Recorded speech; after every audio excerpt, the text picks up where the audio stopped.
പരിശുദ്ധ പരമദിവ്യകാരുണ്യത്തിന് നേരവും ആരാധനയും സ്തുതിയും പുകഴ്ചയും ഉണ്ടായിരിക്കട്ടെ. ദൈവികമായ കാര്യങ്ങൾ പറയണമെങ്കിൽ ദൈവികമായ അഭിഷേകവും ആത്മബന്ധവും ഉണ്ടാകണം. ഈ പാടുന്ന ആൾക്കാർക്ക് അഭിഷേകം ഉണ്ടാകണമെങ്കിലും പാട്ട് കേൾക്കുന്നിട്ട് കേട്ട് പാടുന്ന ആൾക്കാർക്ക് അഭിഷേകം ഉണ്ടാകണമെങ്കിലും മിനിമം പരിശുദ്ധാത്മകമായിട്ടൊരു ബന്ധമുണ്ടാകണം. ആത്മീയ കാര്യങ്ങളെല്ലാം അങ്ങനെയാണ്. ആർക്കെങ്കിലും എന്തെങ്കിലും ചെയ്ത് ഒപ്പിക്കാൻ പറ്റത്തില്ല. ഇനി കറക്റ്റായിട്ടാണ് ദൈവ വഴികളിലാണ് എങ്കിൽ നമുക്കുണ്ടാകുന്നൊരു ഗുണമെന്ന് പറയുന്നത് ഇപ്സ ഫാക്ടോ നമുക്ക് അടയാളം ഉണ്ടാകും. നിങ്ങൾ കറക്റ്റ് ട്രാക്കിലാണെന്നുണ്ടെങ്കിൽ അപ്പോഴ് അടയാളം ഉണ്ടാകും. അടയാളമില്ലാതെ പോകുന്നു എന്ന് കണ്ടാൽ അതിൻ്റെ അർത്ഥം, പ്രത്യേകിച്ച് ഒരു അടയാളമില്ലാത്തൊരു കാലം എന്ന് പറഞ്ഞാൽ നല്ല ആഴമായ ആത്മബന്ധമുള്ളവർക്ക് ചിലപ്പോൾ അടയാളങ്ങൾ കിട്ടത്തില്ല. കാര്യം അടയാളങ്ങളില്ലാതെ തന്നെ അവർ ആത്മബന്ധത്തിലാകും. അവർക്ക് അടയാളങ്ങളില്ലെങ്കിലും ദൈവസാന്നിധ്യത്തെക്കുറിച്ച് അവിടെ ആത്മാവിന് നല്ല സംവേദനം ഉണ്ടാവും. ഫിസിക്കലായിട്ട് ഒരു സാധനം നമുക്ക് വേണ്ട ആവശ്യമില്ല.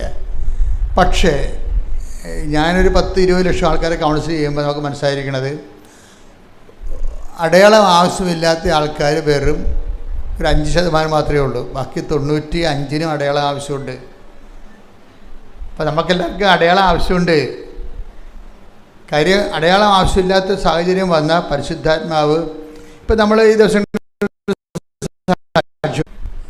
എന്ന് വെച്ച് കഴിഞ്ഞാൽ ഒരു കുട്ടി, അവർ കുറച്ച് ഇൻ്റലിജൻ്റാണ്. ഈ കുട്ടി ഉടമ്പടി എടുത്തതിന് ശേഷം പിന്നീട് പരിശുദ്ധ കുർബാന സ്വീകരിക്കുമ്പോഴൊക്കെ കരയാൻ തുടങ്ങും. ഉടമ്പടിയുടെ ധ്യാനം കേട്ടാൽ തന്നെ, ഇത് ഈ മൊബൈലിൽ ധ്യാനം കേട്ടാൽ മതി, അപ്പം കരയാൻ തുടങ്ങും. ബൈബിളൊക്കെ വായിച്ചാൽ അപ്പം ബൈബിളിൽ കണ്ണുനീര് വീഴും. അതെന്താ പ്രശ്നം വെച്ച് കഴിഞ്ഞാൽ, ഈ പരിശുദ്ധാത്മാരുടെ വരദാനങ്ങളിൽ നമുക്കറിയാം ഭാഷാവരം, അതുപോലെ തന്നെ രോഗശാന്തി വരം, വിശ്വാസവരം. നമുക്ക് ദൈവത്തിൽ നിന്ന് കിട്ടുന്നതെല്ലാം നമ്മൾക്ക് കിട്ടുന്ന വരങ്ങളെന്ന് പറയണത് ബിബ്ലിക്കൽ ആയിട്ടുള്ള ഗിഫ്റ്റുകൾ. അതിന് ഗ്രേസ് എന്നല്ല പറഞ്ഞത്, ഗിഫ്റ്റ് എന്നാണ് പറയണത്. പരിശുദ്ധാത്മാവിൻ്റെ വരങ്ങളെ gift of the holy spirit എന്നാണ് പറയണത്. മലയാളത്തിൽ തർജ്ജമ ചെയ്തിരിക്കുന്നത് സമ്മാനമൊന്നല്ല, ദാനമൊന്നല്ല, മറിച്ച് വരങ്ങളും ദാനങ്ങളും നമ്മൾ പറയും. പൊതുവെ രണ്ടും കൂടി കൂട്ടിച്ചേർത്ത് പറയും. പക്ഷേ ഇംഗ്ലീഷിൽ ഗിഫ്റ്റ് എന്ന് പറയും. എന്നുവെച്ചാൽ വരം, അതായത് പരിശുദ്ധാത്മാവ് ഭാഷാവരത്തോടെ സംസാരിക്കാൻ കഴിയുന്നത് ഗിഫ്റ്റാണ്. അത് ഗിഫ്റ്റ് ഓഫ് ടങ് എന്ന് പറയും, നാവിൻ്റെ വരമെന്ന് പറയും. നമ്മൾ പ്രാർത്ഥിച്ച് വരുമ്പോൾ പെട്ടെന്ന് പ്രാർത്ഥനയുടെ കൺട്രോൾ പോകും. എന്നിട്ട് പരിശുദ്ധാത്മാവ് നമ്മളിലൂടെ ലല്ലബീസ് പറയാൻ തുടങ്ങും. എന്ന് വെച്ച് കഴിഞ്ഞാൽ നമ്മുടെ ഭാഷയ്ക്ക് പരിചയമില്ലാത്ത റിഥമാറ്റിക്, ചിലപ്പോൾ നോൺ റിഥമാറ്റിക് ആയിട്ടുള്ള സ്വരങ്ങൾ പുറപ്പെടുവിക്കും. പക്ഷെ അതിൻ്റെ ഒരു പ്രോബ്ലം എന്ന് പറയണത്, അതിന് അടുത്ത് പൗലോസപ്പോസ്തലൻ പറയും, അങ്ങനെ ഒരു ആർക്കെങ്കിലും ഗിഫ്റ്റ് ഓഫ് ടങ് കിട്ടിയാൽ അത് ജനങ്ങൾക്ക് കർത്താവ് അതിലൂടെ കമ്മ്യൂണിക്കേറ്റ് ചെയ്യുന്നുണ്ട്. അതുകൊണ്ട് അടുത്തിരിക്കുന്ന ആളിനത് വ്യാഖ്യാനിക്കാനുള്ള വരം ഉണ്ടാവും. അപ്പോൾ അയാളത് പറയണം. വ്യാഖ്യാനിക്കാൻ വരമില്ല ഉള്ള ആരും ആ കമ്മ്യൂണിറ്റിയിൽ ഇല്ലെങ്കിൽ ഭാഷാപരക്കാരൻ നാവടക്കിയിരിക്കുകയും നല്ലതെന്ന് പറയും. അല്ല, പൗലോസപ്പോസ്തലൻ്റെ കൊരിന്ത്യസ് ലേഖനത്തിലുള്ളതാണ്. അവൻ്റെ ഗിഫ്റ്റ് ഓഫ് ദി ടങ് പോലെ തന്നെയാണ് അത് നമുക്ക് വിശ്വാസവരം, ഫെയ്ത്ത് ഗിഫ്റ്റായിട്ട് കിട്ടും. നമ്മൾക്ക് ഫെയ്ത്ത് മെക്കാനിക്കലായിട്ട് കിട്ടിയിട്ടുണ്ട്. ഫെയ്ത്ത് 2-3 തരത്തിലാണ് നമുക്ക് ഫെയ്ത്ത് വരണത്. വിശ്വാസം കേൾവിയിൽ നിന്ന് വരും, അല്ലേ? കേൾവി യേശുക്രിസ്തുവിനെ കുറിച്ചുള്ള പ്രസംഗങ്ങളിൽ നിന്ന് വരും. അതൊരു വരവാണ്. വിശ്വാസം എങ്ങനെ വരുന്നു, നമ്മളിലേക്ക് എങ്ങനെ വരണത്? വിശ്വാസം നമ്മളിലേക്ക് എങ്ങനെ വരണത്? ഒന്നെങ്ങനെ വരണത്? വിശ്വാസം കേൾവിയിൽ നിന്ന്. പിന്നെന്താണ്? കേൾവി യേശുക്രിസ്തുവിനെ കുറിച്ചുള്ള അറിവിൽ നിന്ന്, അല്ലെങ്കിൽ പ്രസംഗത്തിൽ നിന്ന് ആണ് വിശ്വാസം വരണത്. ഇനി വിശ്വാസം ഗിഫ്റ്റായിട്ട് വരും. കാര്യം ഇതൊരു പ്രാഥമിക, ഇപ്പം നമ്മൾ ഒരു 10ാം ക്ലാസ് വരെയൊക്കെ പഠിക്കണ പോലെ തന്നെയാണ് വിശ്വാസം. കേൾവി യേശുക്രിസ്തുവിനെ കുറിച്ചുള്ള അറിവിൽ നിന്ന് ഇങ്ങനെ ബൈബിൾ വായിക്കുകയും ബൈബിൾ പ്രസംഗം കേൾക്കുകയും ചെയ്യുന്നതനുസരിച്ച് കൊണ്ട് നമുക്കൊരു വിശ്വാസം നമ്മൾ രൂപപ്പെട്ട് പതുക്കെ വരും. ഭയങ്കര സ്ലോ പ്രോസസ്സാണ്. വിശ്വാസം കേൾവിയിൽ നിന്ന് വരുന്നത് സ്ലോ പ്രോസസ്സാണ്. പക്ഷേ ഉള്ളത് ഉരുക്കായിട്ട് നല്ല ബലമായിട്ടിരിക്കും. അതാണ് ആ വിശ്വാസത്തിൻ്റെ പ്രശ്നം. അതായത് വിശ്വാസം കേൾവിയിൽ നിന്ന് വരണത്. ഇനി ഈ വിശ്വാസം തന്നെ ഗിഫ്റ്റായിട്ട് കിട്ടും. ഗിഫ്റ്റായിട്ട് കിട്ടുമെന്ന് വെച്ച് കഴിഞ്ഞാൽ കുറച്ച് നമ്മൾ വിശ്വസിച്ച് നിൽക്കുന്നു. വിശ്വാസത്തിന് വലിയ ഗ്രോത്തൊന്നുമില്ല. പക്ഷെ നമുക്ക് ഭയങ്കരമായ ആഗ്രഹമാണ് വിശ്വാസത്തിൽ വളർന്നേ പറ്റത്തുള്ളൂ. കർത്താവ്, കാര്യം വിശ്വാസം കൊണ്ടാണല്ലോ നീതിമാൻ ജീവിക്കണത്, ഇല്ലേ? ഇപ്പം ഹെബ്രായർ 11:1 എടുത്തേ.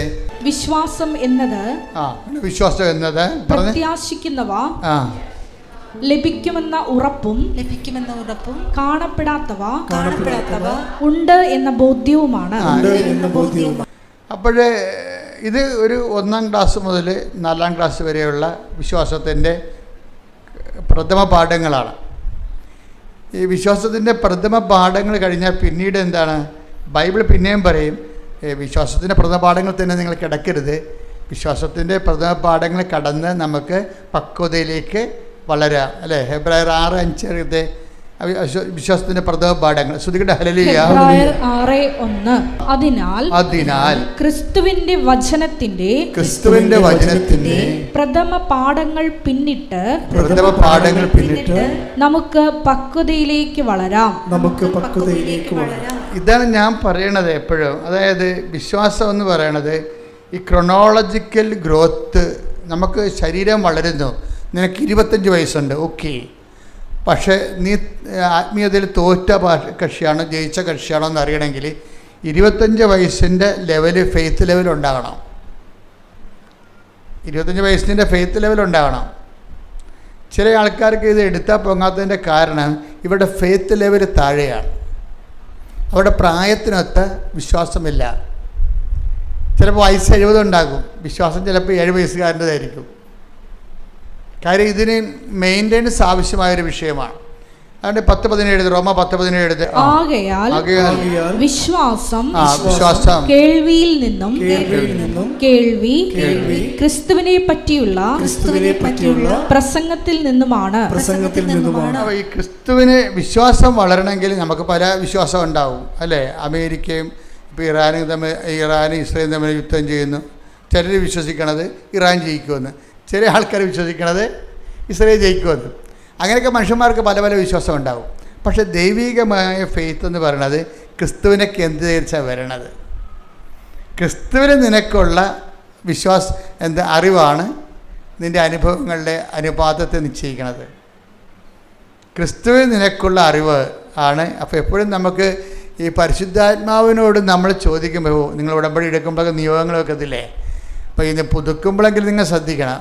പരിശുദ്ധാത്മാവിനോട് ചോദിക്കണത്, ഇപ്പോൾ നമ്മൾ പരിശുദ്ധാത്മാവിന് വേണമെന്ന് പറയണത്, പരിശുദ്ധാത്മാവിൻ്റെ ദാനങ്ങൾ 7 7ഒന്നുമല്ല, 10, 70, 70,000 ഒക്കെ ഉണ്ട്.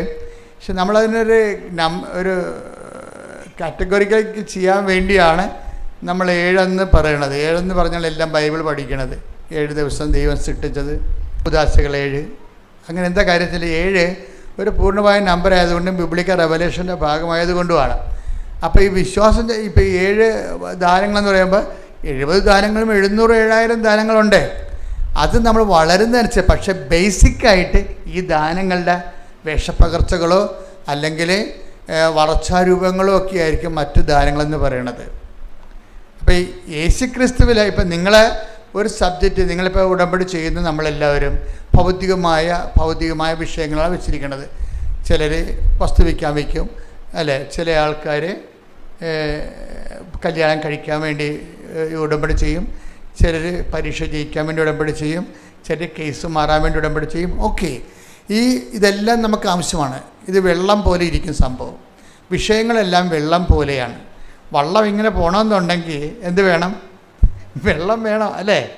വള്ളം ഇങ്ങനെ പോകണമെന്നുണ്ടെങ്കിൽ വെള്ളം വേണം. വിശ്വാസം വളരണമെങ്കിൽ വിഷയങ്ങൾ വേണം. അപ്പം നമ്മളെ സംബന്ധിച്ച് പറഞ്ഞാൽ മനസ്സിലാകുന്നില്ലേ? വിശ്വാസം വളരണമെന്നുണ്ടെങ്കിൽ വിഷയങ്ങൾ വേണം, ജീവിത വിഷയങ്ങൾ വേണം. ഒരു വിഷയമില്ല എന്നുണ്ടെങ്കിൽ നമുക്ക് വിശ്വാസം വളർത്തിയെടുക്കാൻ, ഇപ്പോൾ നമ്മൾ കളർ എന്ന് പറയണത് നിറം. വാട്ട് ഈസ് കളർ എന്ന് പറഞ്ഞു കഴിഞ്ഞാൽ നമ്മൾ നീല പച്ച എന്നൊക്കെ പറയുമ്പോൾ അതിൻ്റെ പേരല്ലേ. What is colour? ഇന്ന് നമുക്ക് അത് ശരിക്കും പറഞ്ഞാൽ അത് ഫിസിക്സിൻ്റെ സബ്ജക്റ്റാണോ കെമിസ്ട്രിയുടെ സബ്ജക്റ്റാണോ, രണ്ടും അതിൻ്റെ അകത്തുണ്ട്. കെമിസ്ട്രിയുടെ കണ്ടൻറ്റും ഉണ്ട്, ഫിസിക്സിൻ്റെ കണ്ടൻറ്റും കളറിലുണ്ട്. പക്ഷേ കളർ എന്താണെന്ന് ആർക്കും അറിയത്തില്ല. കളറ് പച്ചയെന്ന് പറയുമ്പോൾ നമ്മളതിൻ്റെ ഇൻറ്റൻസിറ്റി, നമ്മളെ ഒരു കണ്ണ് ഒരു വസ്തുവിനെ സംവേദനമാക്കുമ്പോഴുണ്ടാകുന്ന ഡിസ്റ്റൻസ് അനുസരിച്ചുള്ള ഇൻറ്റൻസിറ്റിയിൽ ഉണ്ടാകുന്ന അനുഭവ തലങ്ങളെയാണ് കളർ എന്ന് പറയണത്. പക്ഷേ നമ്മൾ ബൈബിൾ ബ്രൗൺ കളർ എന്നല്ല പറയണത്. ബൈബിൾ ബ്രൗൺ ആണെന്ന് പറഞ്ഞു കഴിഞ്ഞാൽ അതിൻ്റെ കൂടെ പറ്റിച്ചേർന്നിരിക്കുന്നത് നമുക്ക് ബ്രൗൺ പോലെ മനസ്സിലാകുന്നു. മനസ്സിലായില്ലേ? ബ്രൗൺ പോലെ മനസ്സിലാകും. ഇതുപോലെയാണ് വിശ്വാസത്തെ സംബന്ധിച്ചിടത്തോളം. വിശ്വാസം പലപ്പോഴും സാധാരണ മനുഷ്യർക്ക് വിഷയബന്ധിയാണ്. ഒരു വിഷയം എന്താണ്? ഒരു വിഷയം, നമ്മൾ പരീക്ഷ, അല്ലെങ്കിൽ കല്യാണം, അല്ലെങ്കിൽ മക്കളില്ല എന്നിപ്പോൾ കഴിഞ്ഞ ദിവസം കൊണ്ട് ഒരു സാക്ഷ്യം എന്ന് പറയുന്നത് വിശ്വാസം കാണപ്പെടാത്തതുണ്ട് എന്നുള്ളതാണ് അല്ലേ? നമ്മൾ വായിച്ചില്ലേ? ഹെബ്രായർ എന്താ പറഞ്ഞത്? ഹെബ്രായർ 11:1 എന്താ പറഞ്ഞത്? വിശ്വാസം പറഞ്ഞ് വിശ്വാസം കാണപ്പെടാത്തത് ഉണ്ട്. പിന്നെന്താണ്? പ്രത്യാശിക്കുന്നവ ലഭിക്കുമെന്നുള്ള ഉറപ്പാണ്. അപ്പം കാണപ്പെടാത്ത സാധനത്തിനെ കാണപ്പെടുന്ന പരുവത്തിലേക്ക് മാറ്റിയെടുക്കുന്നതിന് ഉപയോഗിക്കുന്ന പവറാണ് വിശ്വാസം എന്ന് പറയണത്. കാണപ്പെടുന്നില്ല, ആ സംഭവമില്ല. കഴിഞ്ഞ ദിവസങ്ങളിൽ ഒരു സാക്ഷിയുടെ വായിച്ചത് പറഞ്ഞത് ഒരു കുഞ്ഞിനെ, അത് 14 വയസ്സായി, 14 വയസ്സായിട്ടും ഗർഭപാത്രം ഇല്ല. അപ്പം അമ്മയ്ക്ക് ഭയങ്കര കരച്ചിൽ. കാര്യം എന്താ? ഗർഭപാത്രം ഇല്ലെങ്കിൽ ഉള്ള അവസ്ഥ എന്താ? ഇങ്ങനെ നമുക്ക് സങ്കീർണങ്ങളും മനസ്സിലാക്കാൻ പറ്റാത്തവരുടെ ജീവിത അനുഭവ തലങ്ങൾ നിൽക്കുമ്പോൾ വിശ്വാസമാണ് നമുക്ക് ആശ്വാസം നൽകണത്. എന്താണ് വിശ്വാസം? നമ്മൾ എന്ത് പറയും? കാണപ്പെടാത്തത് ഉണ്ട്. ഉണ്ട്. പിന്നെന്താണ്? പ്രത്യാശിക്കുന്നവ ലഭിക്കും. വിശ്വാസത്തിൻ്റെ റോൾ എന്താ? What is the role of faith? അത് കാണപ്പെടാത്തത് ഉണ്ട്. നമ്മളെ സംബന്ധിച്ചിടത്തോളം നമുക്ക് വേണ്ട പല സാധനങ്ങളും കൺമുമ്പിലില്ല. ഈ കൊടുത്ത പോയിന്റ്, നമുക്ക് വേണ്ട പല സാധനങ്ങളും കൺമുമ്പിലില്ല. പക്ഷെ നമ്മൾ ദൈവത്തെ കക്ഷി ചേർത്തുകൊണ്ട് നമ്മൾ വിശ്വസിക്കുന്നു. It is there. അതാണ് നമ്മൾ പറയണത്. കർത്താവിൻ്റെ കൈകളിലെന്നാണ് നമ്മൾ പറയണത്. കാണപ്പെടാത്തത് നമുക്ക് ആവശ്യമുള്ളത് ഇപ്പം നമ്മുടെ കൺമുമ്പിലില്ല. പക്ഷെ നമ്മൾ പറയും, എന്ത് പറയും? കർത്താവിൻ്റെ കൈകളിൽ ഉണ്ട് എന്ന് പറയും. കാണപ്പെടാത്ത ഉണ്ട് എന്ന് വെച്ചാൽ ബൈബിൾ ഉദ്ദേശിക്കുന്നത് ദൈവത്തിൻ്റെ കൈകളിലുണ്ടെന്നാണ്. അതാർക്ക് കിട്ടും? പ്രത്യാശിക്കുന്നവർക്ക് ലഭിക്കും. പ്രത്യാശിക്കുന്നവർക്ക്. ശരിക്കും പറഞ്ഞാൽ വിശ്വാസത്തെ ആക്ടിവേറ്റ് ചെയ്യണത് ഈ പ്രത്യാശയാണ്. നമ്മൾ ഉടമ്പടി ചെയ്യണമെന്ന് വെച്ച് കഴിഞ്ഞാൽ നമ്മൾ എന്താ, നമ്മളെ പ്രത്യാശയെയും വിശ്വാസത്തെയും മെറ്റീരിയലൈസ് ചെയ്യാൻ വേണ്ടിയുള്ള എഫിഷ്യൻസിയാണ് ഉടമ്പടി കാഴ്ചവെക്കുന്നത്. അത് ഞാൻ വളരെ ലളിതമായിട്ട് പറയാം. ബുദ്ധിയുള്ളവരും കുറച്ചുകൂടി വിദ്യാഭ്യാസം കൂടുതലുള്ളവരും അച്ഛൻ ആദ്യം പറഞ്ഞ ഫോളോ ചെയ്യണം. രണ്ടാമത് പറയണത് അതിൽ താഴെ ഗ്രാസ്പിംഗ് പവറുള്ളവർക്കാണ്. എന്ന് വെച്ച് കഴിഞ്ഞാൽ ഈ വിഷയത്തെ സംബന്ധിച്ചിടത്തോളം വിശ്വാസം എന്നത് കാണപ്പെടാത്തതുണ്ട്, നമ്മുടെ കയ്യിലില്ല, പക്ഷേ കർത്താവിൻ്റെ കയ്യിൽ അത് ഉണ്ട് അല്ലേ? ഇനി എന്ത് ചെയ്യണം? വിശ്വാസം എന്നത് കാണപ്പെടാത്തതുണ്ട്, പ്രത്യാശിക്കുന്നവ ലഭിക്കുമെന്നുള്ള ഉറപ്പ്. ഈ പ്രത്യാശ ആരിലാണ്? ദൈവത്തിലാണ് പ്രത്യാശിക്കുന്നത്. ഈ പ്രത്യാശയ്ക്ക് നമ്മൾ ഇൻവെസ്റ്റ് ചെയ്യണത് എന്താണ്? നമ്മുടെ പ്രത്യാശയുടെ പ്രകടിപ്പിക്കുന്നതിന് നമ്മൾ ഉപയോഗിക്കുന്നതാണ് വിശ്വാസം. പിന്നെന്താണ് വിശ്വാസം? അതാണ് ഈ പ്രാർത്ഥന. ഞാൻ ചില പ്രാർത്ഥനക്കാരെ ഞാൻ ശരിക്കും വഴക്കിടും. എന്താ കാര്യം? അവർ 60 വർഷമായാലും പ്രാർത്ഥന തന്നെയാണ് ഇൻസ്ട്രുമെൻ്റായിട്ട് കൊണ്ടു നടക്കുന്നത്. 60 വർഷമായാലും അവർക്ക് പ്രാർത്ഥന, അവർക്കതേ അറിയാൻ പാടുള്ളൂ. പക്ഷെ ഒരു മേജർ സബ്ജക്റ്റിനെ അഡ്രസ്സ് ചെയ്യാൻ പ്രാർത്ഥന ചിലപ്പോൾ പരാജയമായിരിക്കും. എന്താ കാര്യം? പ്രാർത്ഥന വർക്കൗട്ട് ചെയ്യണത് വിശ്വാസത്തിലാണ്. അത് ദൈവിക പുണ്യത്തിൻ്റെ ആദ്യ ഭാഗമേ ആകുന്നുള്ളൂ. രണ്ടാം ഭാഗം എന്താണ്? പ്രത്യാശയാണ്. മൂന്നാം ഭാഗം എന്താണ്? സ്നേഹമാണ്. മനസ്സിലായില്ലേ? ഈ എപ്പോഴും നമ്മൾ ശ്രദ്ധിക്കേണ്ടത് സ്നേഹം, അതായത് ചില വിശ്വാസം ചില വിഷയങ്ങൾ പ്രാർത്ഥനയാൽ പ്രവർത്തനക്ഷമമാകും. ഈ കൊണ്ട് ഒരു 10 ജപമാല ചൊല്ലിയാൽ പ്രവർത്തനക്ഷമമാകും, പ്രാർത്ഥനയാൽ പ്രവർത്തനക്ഷമമാകും. ചിലത് അതിനേക്കാൾ മേജറാണത് പ്രാർത്ഥന കൊണ്ട് നിൽക്കത്തില്ല. മനസ്സിലായില്ലേ? പിശാചിനെ പുറത്താക്കേണ്ട കാര്യം പറയുമ്പോൾ എന്തുകൊണ്ടാണ് ഞങ്ങൾക്ക് പിശാചിനെ പുറത്താക്കാൻ കഴിയാതിരുന്നതെന്ന് പറയുമ്പോൾ അതൊന്ന് വായിച്ചേ, ആ ഭാഗം ഒന്ന് വായിച്ചേ. കർത്താവ് താപോലിൽ നിറങ്ങുന്നില്ലേ? നിങ്ങൾ ശ്രദ്ധിച്ച് കേൾക്കണം കേട്ടോ, ഇത് ഇത്തിരി പാടുള്ള പരിപാടിയാണ്. എന്നാലും അറിയണം, ഉടമ്പടിയിലൊക്കെ ഇങ്ങനെ 10-100 ധ്യാനം കൂടി എന്ന് പറയുമ്പോൾ ആദ്യത്തെ ധ്യാനം തന്നെ ഞാൻ പറഞ്ഞുകൊണ്ടിരുന്നു കഴിഞ്ഞാൽ നിങ്ങൾ ഈ പറഞ്ഞ പോലെ വിശ്വാസത്തിന് ബാലപാഠങ്ങളിൽ കിടക്കും. ഉടമ്പടിയുടെ പുതുക്കൽ കൂടുന്നതനുസരിച്ച് കൊണ്ട് നിങ്ങൾ ഗ്രേഡ് വർദ്ധിക്കണം, കപ്പാസിറ്റി വർദ്ധിക്കണം. അതൊന്ന് വായിച്ചേ. തുല്യം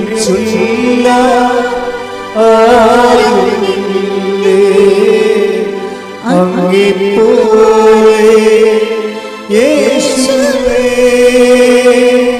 ജീവനേ സുന്ദരനേ അങ്ങേ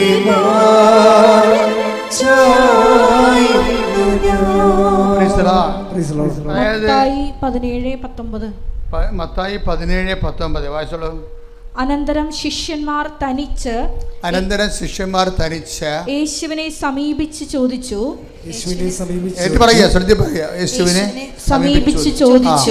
എന്തുകൊണ്ടാണ് അതിനെ ബഹിഷ്കരിക്കാൻ ഞങ്ങൾക്ക് കഴിയാതെ പോയത്? യേശു പറഞ്ഞു. ഇതിന്റെ പോക്കണ്ടല്ലേ, ഇപ്പൊ കഴിയാത്ത കാര്യങ്ങൾ അപ്പോസ്തലന്മാർക്ക് വരെ ഉണ്ടെന്നർത്ഥം. ഇപ്പം നിങ്ങൾക്ക് കഴിയണില്ലെന്ന് പറഞ്ഞാൽ അതിൻ്റെ അത് കാര്യമൊന്നുമില്ല. അപ്പോൾ കർത്താവിൻ്റെ കൂടെ നടന്നിട്ട് പോലും ചില കാര്യങ്ങൾ ചെയ്യാൻ അപ്പോസ്തലന്മാർക്ക് കഴിവില്ല. എന്തുകൊണ്ടാണ് കാര്യം? അതാണ് ഈ ഈ ഫസ്റ്റ് ലെവൽ ഫെയ്ത്ത് ഉപയോഗിച്ച് കഴിഞ്ഞാൽ ചില കാര്യങ്ങൾ കഴിയത്തില്ല, ഉറപ്പല്ലേ? ഫസ്റ്റ് ലെവൽ ഫെയ്ത്ത് ഉപയോഗിച്ചാൽ ചില കാര്യങ്ങൾ അപ്പോസ്തലന്മാർക്ക് പോലും കഴിയത്തില്ല. എന്നിട്ട് ഈശോ പറയും, നിങ്ങളെ ഇങ്ങനെയുള്ള ഇത് ഗ്രേഡ് കൂടിയ സംഭവമാണ്. ഈ ഗ്രേഡ് കൂടിയ സംഭവങ്ങളെ അഭിമുഖീകരിക്കുമ്പോൾ നിങ്ങളുടെ വിശ്വാസം പോരാതെ വരും. പിന്നെ എന്ത് ചെയ്യണം? പ്രാർത്ഥന വേണം. പിന്നെ എന്ത് ചെയ്യണം? ചിലത് പ്രാർത്ഥന കൊണ്ടും ശരിയാകത്തില്ല. എന്താ കാര്യം? ചില കയ്യെഴുത്ത് പ്രതികളിൽ പ്രാർത്ഥന കൊണ്ടല്ലാതെ കിടക്കുന്നുണ്ടെങ്കിലും ചില കയ്യെഴുത്ത് പ്രതികളിൽ കിടക്കണ എന്താണ്? നമ്മളെ അതായത് മൊബൈലിൽ കാണത്തില്ലത്. അതായത് മത്തായി 17 ബൈബിളിലെ മത്തായി 17 അധ്യായത്തിൻ്റെ താഴെ ടിപ്പണിയിലുണ്ട്, അതായത് ഫുഡ് നോട്ടിലുണ്ട്. എന്താ പറഞ്ഞിരിക്കുന്നത്? ചില കയ്യെഴുത്ത് പ്രതികളിൽ 17 അധ്യായം 21 വാക്യമായി പ്രാർത്ഥനയും ഉപവാസവും വഴി അല്ലാതെ ഈ വർഗത്തെ പുറത്താക്കാനാവില്ല എന്ന് ചേർത്ത് കാണുന്നു. Praise the Lord. ചില ബന്ധനങ്ങൾ അഴിക്കണമെങ്കിൽ പ്രാർത്ഥന മാത്രം പോരാ, പിന്നെ എന്ത് വേണം? ഉപവാസം വേണം. മനസ്സിലായില്ലേ? അതാണ് ഈ ഉടമ്പടിയിൽ ഉപവാസം ചേർത്തിരിക്കുന്ന കാര്യം. മേജർ കാര്യങ്ങളെ പൊക്കിയെടുക്കാൻ വേണ്ടിയാണ്, ബലം കിട്ടാൻ വേണ്ടിയാണ്. ഇപ്പം 5 കിലോ പൊക്കണമെങ്കിലും 10 കിലോ പൊക്കണമെങ്കിലും ഒരേ ബലം മതിയാണ്. 5ാം ക്ലാസ്സുകാരൻ ചിലപ്പോൾ 5 കിലോ പൊക്കും. പക്ഷേ 5 കിലോ അവന് 10 കിലോ അവന് പൊക്കേണ്ടി വന്നു കഴിഞ്ഞാൽ എന്ത് ചെയ്യും? പൊക്കത്തില്ല. അപ്പോൾ എന്ത് ചെയ്യും? 10ാം ക്ലാസ്സുകാരൻ അവൻ്റെ ബോഡി വെയിറ്റ് 10ാം ക്ലാസ്സിൻ്റെ ശരീരപ്രകൃതിയുള്ള ആളിന് അത് പൊക്കാം. അപ്പോൾ വിശ്വാസം നമ്മുടെ നമ്മുടെ ശരീരത്തിൻ്റെ വയസ്സ് വളരണ പോലെ വിശ്വാസം വളരണം എന്നുണ്ടാകുന്ന നോക്കണം.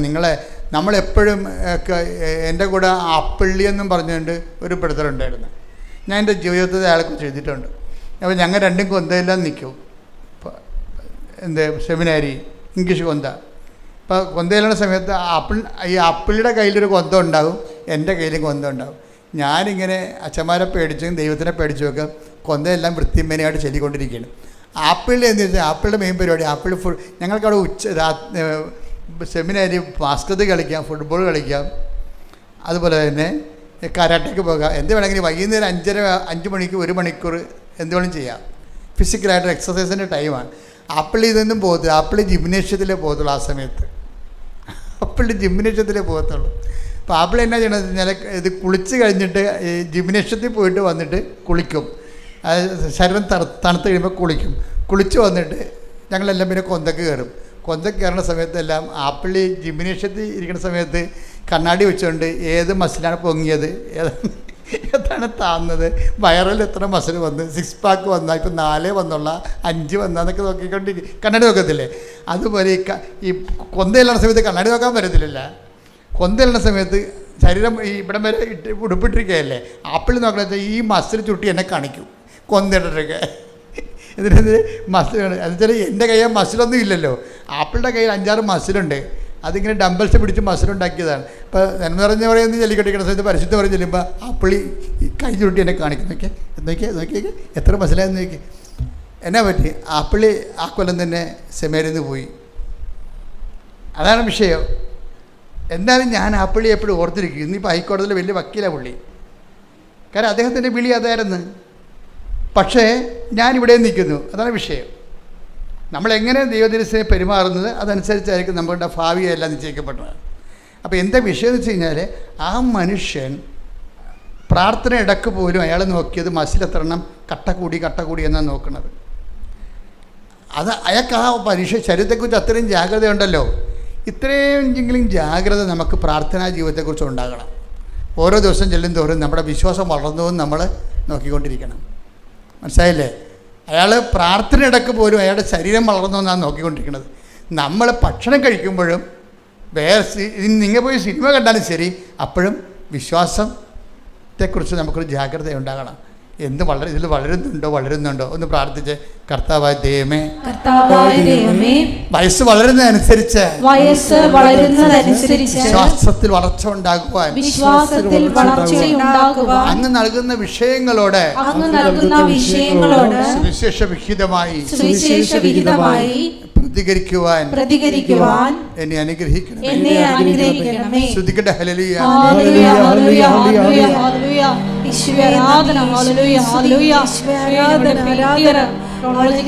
മുകളിലായി ഇപ്പോഴും നിൽക്കുവാൻ ആരാധനയിലൂടെ അധിക അഭിഷേകം ഞങ്ങൾക്ക് നൽകണമേ. Hallelujah, hallelujah. ഒരുമിച്ച് പാടുക.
പരിശുദ്ധ പരമദിവ്യകാരുണ്യത്തിന് ആരാധനയും സ്തുതിയും പുകഴ്ചയും ഉണ്ടായിരിക്കട്ടെ. പരിശുദ്ധ പരമദിവ്യകാരുണ്യത്തിന് ആരാധനയും സ്തുതിയും പുകഴ്ചയും ഉണ്ടായിരിക്കട്ടെ. അതായത് നമ്മളിപ്പോൾ സംസാരിച്ചുകൊണ്ടിരിക്കുന്നത് വിശ്വാസത്തിൻ്റെ വളർച്ചയുടെ ഘട്ടങ്ങളെയാണ്. നമ്മൾ ഉടമ്പടിയിൽ ഇപ്പം നേരത്തെ എന്താ പറഞ്ഞത്? വിശ്വാസം കേൾവിയിൽ നിന്നും, അല്ലേ എന്നല്ലേ പറഞ്ഞത്? അതേതാ വചനം? റോമ 10:17. വിശ്വാസം കേൾവിയിൽ നിന്നും, കേൾവി യേശുക്രിസ്തുവിനെ കുറിച്ചുള്ള പ്രസംഗത്തിൽ നിന്നും. അതാണ് ഈ പ്രഥമ പാഠം എന്ന് പറയുന്നത്. വിശ്വാസത്തിൻ്റെ പ്രഥമ പാഠമാണ്. ഇനി എന്താ പറയുന്നത്? വിശ്വാസം കേൾവി എന്ന് പറയുമ്പോൾ അറിവാണ്. മനസ്സിലായില്ലേ? വിശ്വാസം അറിവിൽ നിന്ന്, യേശുക്രിസ്തുവിനെ കുറിച്ചുള്ള അറിവിൽ നിന്ന് കിട്ടിയാൽ കുറച്ച് നമുക്ക് ഈ അറിവ് വെച്ച് പ്രാർത്ഥിക്കാൻ പറ്റും. മനസ്സിലായി? വിശ്വാസം കേൾവി എന്ന് പറയുമ്പോൾ നമ്മൾ വിശ്വാസം ക്രിസ്തുവിനെ കുറിച്ചുള്ള പ്രസംഗം എന്ന് പറയുമ്പോൾ ക്രിസ്തുവിനെ കുറിച്ചുള്ള അറിവാണത്, അല്ലേ? അപ്പോൾ ബൈബിൾ വായിച്ചാലും ബൈബിൾ പ്രസംഗം കേട്ടാലും നമുക്ക് എന്താ സംഭവിക്കുന്നത്? യേശുക്രിസ്തുവിനെ കുറിച്ചുള്ള അറിവ് കിട്ടും, ഇല്ലേ? അങ്ങനെ വിശ്വാസം അറിവിൽ നിന്നും, അപ്പോൾ വിശ്വാസം അറിവിൽ നിന്നും, ഈ അറിവ് വെച്ച് നമുക്ക് എന്ത് ചെയ്യാൻ പറ്റും? അറിവ് വെച്ച് നമുക്ക് പ്രാർത്ഥിക്കാൻ പറ്റും, ഇല്ലേ? അത് ലെവലാണ്. പക്ഷെ പ്രാർത്ഥന കൊണ്ട് ചില കാര്യങ്ങൾ നടക്കത്തില്ല. അതിനെന്ത് ചെയ്യണം? ഉപവസിക്കണം. അതാണ് 17:21. പ്രാർത്ഥന കൊണ്ടും ചില ഗ്രേഡുകൾ, അതായത് ചില ബന്ധങ്ങൾ, ആ പിശാചിനെ ഉപേക്ഷിക്കാൻ ഒഴിപ്പിക്കാൻ പത്തോസിന് പോലും കഴിഞ്ഞില്ല. അപ്പോൾ അവർ ചോദിച്ചു, ഒരു പ്രോബ്ലം ഉണ്ടല്ലോ. കർത്താവിനോട് ചോദിച്ചേ, കർത്താവ്, എൻ്റെ വിശ്വാസ വളർച്ചയിലൊരു പ്രോബ്ലം ഉണ്ട്, എന്തുകൊണ്ടാണ് ഞങ്ങൾക്കതിനെ ഒഴിപ്പിക്കാൻ ആ ഒരു പ്രശ്നത്തിൽ നിന്ന് രക്ഷപ്പെടാൻ കഴിയാതിരുന്നത്? അപ്പം നിങ്ങൾ പല പ്രശ്നങ്ങൾ എഴുതിയിട്ടില്ലേ ഉടമ്പടിയിൽ, ഇല്ലേ? ചിലത് നിങ്ങൾക്ക് നടക്കത്തില്ല. അതെന്താ കാരണം? അതാണ് അപ്പോസ്തലന്മാർ ചോദിക്കുന്നത്, എന്തുകൊണ്ടാണ് ഞങ്ങൾക്കതിനെ ഒഴിപ്പിക്കാൻ കഴിയാതിരുന്നതുകൊണ്ട്? അപ്പോൾ കർത്താവ് എന്താ പറയണത്? നിങ്ങൾക്ക് വിശ്വാസം കുറവേ ഉള്ളൂ, അതാണ് കാരണം, അല്ലേ? അതിന് മറുപടി പറഞ്ഞത് എന്താണ്? 17:20 യേശു പറഞ്ഞു നിങ്ങളുടെ അല്പവിശ്വാസം കൊണ്ട് തന്നെ. അപ്പോൾ എന്താ പ്രശ്നം? ഈ പ്രാർത്ഥനയിലൂടെ ആക്ടിവേറ്റ് ചെയ്യുന്ന ഫെയ്ത്ത്, അതായത് പ്രഥമ പാഠം എന്താണ്? വിശ്വാസത്തിൻ്റെ പ്രഥമ പാഠം എന്ന് പറഞ്ഞിട്ടില്ലേ? അതായത് അത് ഹെബ്രായർ എത്രയാണ്? 6 ഹെബ്രായർ 6:1 വായിച്ചേ. അതിനാൽ ക്രിസ്തുവിന്റെ വചനത്തിന്റെ പ്രഥമ പാഠങ്ങൾ പിന്നിട്ട് നമുക്ക് പക്വതയിലേക്ക് വളരാം. ഈ പ്രശ്നങ്ങൾ അധികരിക്കുന്നതിൻ്റെ ഉദ്ദേശം നമ്മളിങ്ങനെ ഫെയ്ത്ത് മച്യൂരിറ്റിയിലേക്ക് ദൈവം വളർത്തുകയാണത്. പിടികിട്ടിയേ? അല്ലാതെ ഇങ്ങനെ എന്തുകൊണ്ടാണ് ചില പറയാം. ഇപ്പോൾ പണ്ട് വിജയകുമാർ സാർ എന്നോട് പറയുമായിരുന്നു, പ്രോബ്ലംസ് ആർ ഇൻ ക്യൂ എന്നാണ് പറയണത്. അതായത് ഓരോ ദിവസവും ഓരോ പ്രശ്നം ഉണ്ടാകും. എത്ര പ്രാർത്ഥനയ്ക്ക് കുഴപ്പമൊന്നുമില്ല, വിശുദ്ധ ജീവിതത്തിനും കുഴപ്പമില്ല, പക്ഷേ പ്രശ്നം ഒഴിഞ്ഞിട്ട് നേരം ഉണ്ടാകത്തില്ല. അപ്പോൾ നമ്മളവർക്ക് ഞാൻ ഇത്രയും പ്രാർത്ഥിക്കണമല്ലോ, എന്നിട്ട് എന്താണ് പിന്നെയും പ്രശ്നം തന്നെ? നമ്മളെന്താ ചെയ്യണത്? പിന്നെയും പ്രശ്നം ഉണ്ടാകാതിരിക്കാനാണ് നമ്മൾ ഈ ഉടമ്പടി എടുത്തിരിക്കുന്നത്. പിടിയിട്ടില്ലേ? നമ്മൾ പ്രാർത്ഥിക്കുന്നതിൻ്റെ ഉദ്ദേശം എന്താണ്? പിന്നെയും പ്രശ്നം ഉണ്ടാകാതിരിക്കാനാണ്. പക്ഷേ ചിലർ പറയും, അച്ഛാ നമുക്ക് ഈ പ്രാർത്ഥിക്കുന്നതോറും പ്രശ്നമാണല്ലേ അച്ഛാന്ന് ചോദിക്കും. ചിലർക്ക് എങ്ങനെ അപ്പോൾ പ്രാർത്ഥിക്കാതിരിക്കണമല്ലേ നല്ലതെന്ന് ചോദിക്കും. അതാണ് അവർ ഉദ്ദേശിക്കണത്. പ്രാർത്ഥിച്ചില്ല പിന്നെ പ്രശ്നമില്ലല്ല, പ്രാർത്ഥിക്കുമ്പോഴല്ലേ ഈ പ്രശ്നം ഉണ്ടാകണത്. ചിലർക്ക് പ്രാർത്ഥിക്കുന്നതോറും പ്രശ്നം ഉണ്ടാകും. അപ്പോസ്തലന്മാർക്ക് പ്രാർത്ഥിക്കുന്നതോറും പ്രശ്നം ഉണ്ടായി. എന്താ പ്രശ്നം ഉണ്ടായത്? നേരത്തെ അവർക്ക് വിശക്കണ പ്രശ്നങ്ങളുള്ളു. അത് വലിയോടത്ത് നോക്കി കട്ടുന്ന ചെയ്യുമ്പോൾ പത്രോസ് വരെ കണ്ടവൻ്റെ പുരയിടത്തിൽ നിന്ന് ഗോതമ്പ് കട്ടുന്ന പാർട്ടിയാണ്. അത് സാധാരണ മനുഷ്യരല്ലേ. അപ്പോൾ അതുകൊണ്ട് അതൊന്നും ഈശോയ്ക്ക് അതൊന്നും പ്രശ്നമല്ലേ. പക്ഷേ അങ്ങനെയാണെങ്കിലും ആ ഒരു ഫെയ്ത്തിലൊന്നും അത് പുള്ളിക്ക് ഉപവാസം ഇല്ലാഞ്ഞിട്ടല്ല അങ്ങനെ ചെയ്തത്. അപ്പോൾ ഈശോ എന്നാ പറഞ്ഞത് കഴിഞ്ഞാൽ, ഇപ്പോൾ ഇറ്റ്സ് ഓക്കെ, പക്ഷേ ഒരു ഗ്രേറ്റർ പ്രോബ്ലം വന്നാൽ നീ ഗോതമ്പ് കട്ടുന്ന തീരത്തില്ല പ്രശ്നം. കാര്യം എന്താണ്? ഉപവസിക്കുക തന്നെ ചെയ്യണം. പിടിയിട്ടില്ലേ? അപ്പോൾ നീതീകരിച്ചായിരുന്നു. ഈ ആ ഭാഗം ഒന്ന് എടുത്തേ. മത്തായി 12-ാം 1 മുതലുള്ള തിരുവചനങ്ങൾ. മത്തായി 12:1. അക്കാലത്ത് ഒരു സാബത്തിൽ യേശു ഗോതമ്പ് വയലിലൂടെ കടന്നു പോവുകയായിരുന്നു. അവന്റെ ശിഷ്യന്മാർക്ക് വിശന്നു. അവർ കതിരുകൾ പറിച്ചു തിന്നാൻ തുടങ്ങി. ഫരിസേയർ ഇത് കണ്ട് അവനോട് പറഞ്ഞു, നോക്കൂ, സാബത്തിൽ നിഷിദ്ധമായത് നിന്റെ ശിഷ്യന്മാർ ചെയ്യുന്നു.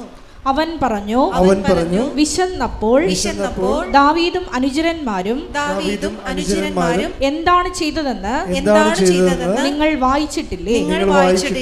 അവൻ ദൈവഭവനത്തിൽ പ്രവേശിച്ച് പുരോഹിതന്മാർക്കല്ലാതെ തനിക്കോ സഹചരന്മാർക്കോ ഭക്ഷിക്കാൻ അനുവാദമില്ലാത്ത കാഴ്ചയപ്പം ഭക്ഷിച്ചതെങ്ങനെ? അല്ലെങ്കിൽ സാബത്ത് ദിവസം ദേവാലയത്തിലെ പുരോഹിതന്മാർ സാബത്ത് ലംഘിക്കുകയും അതേസമയം കുറ്റമറ്റവരായിരിക്കുകയും ചെയ്യുന്നത് എങ്ങനെയെന്ന് നിങ്ങൾ നിയമത്തിൽ വായിച്ചിട്ടില്ലേ?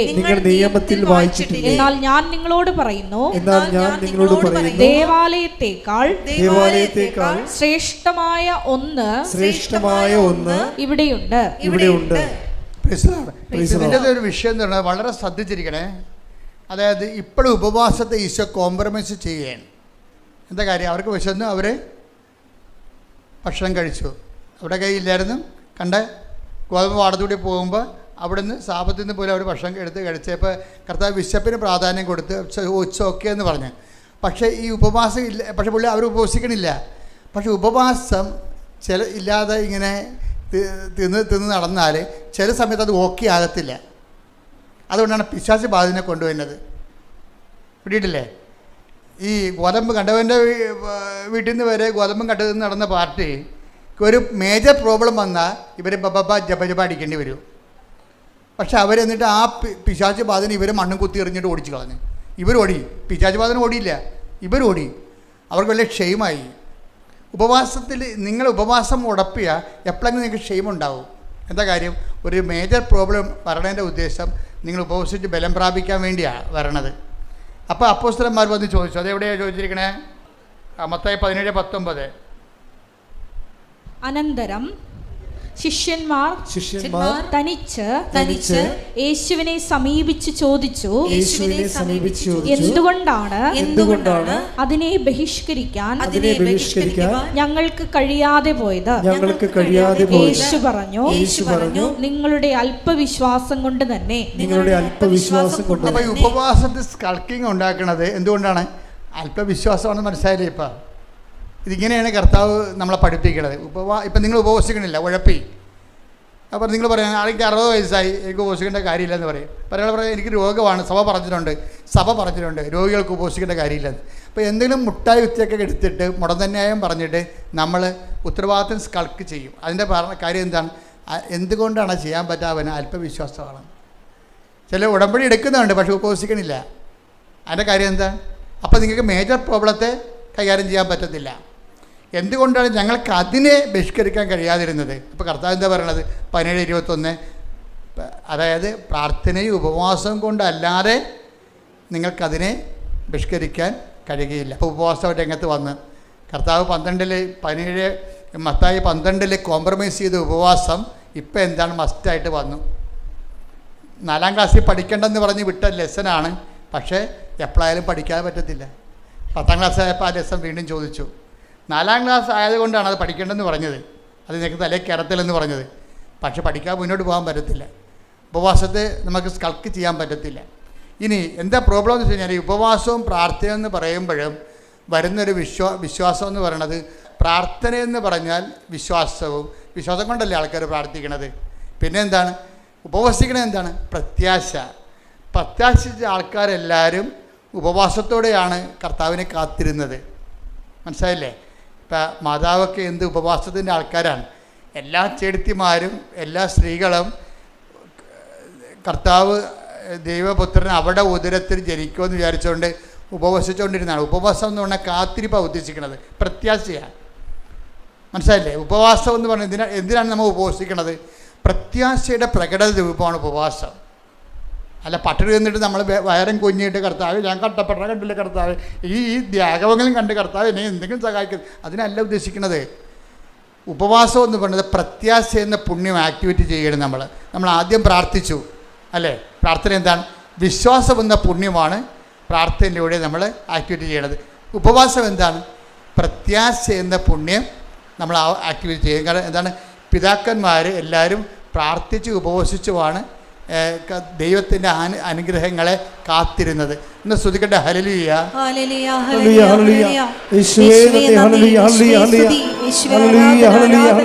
പ്രാർത്ഥന എന്താണത്? വിശ്വാസത്തിൻ്റെ പ്രകടരൂപം പ്രാർത്ഥന. ഉപവാസം എന്താണത്? പ്രത്യാശയുടെ പ്രകടരൂപം. നമ്മൾ ഉപവസിച്ച എന്താ അർത്ഥം?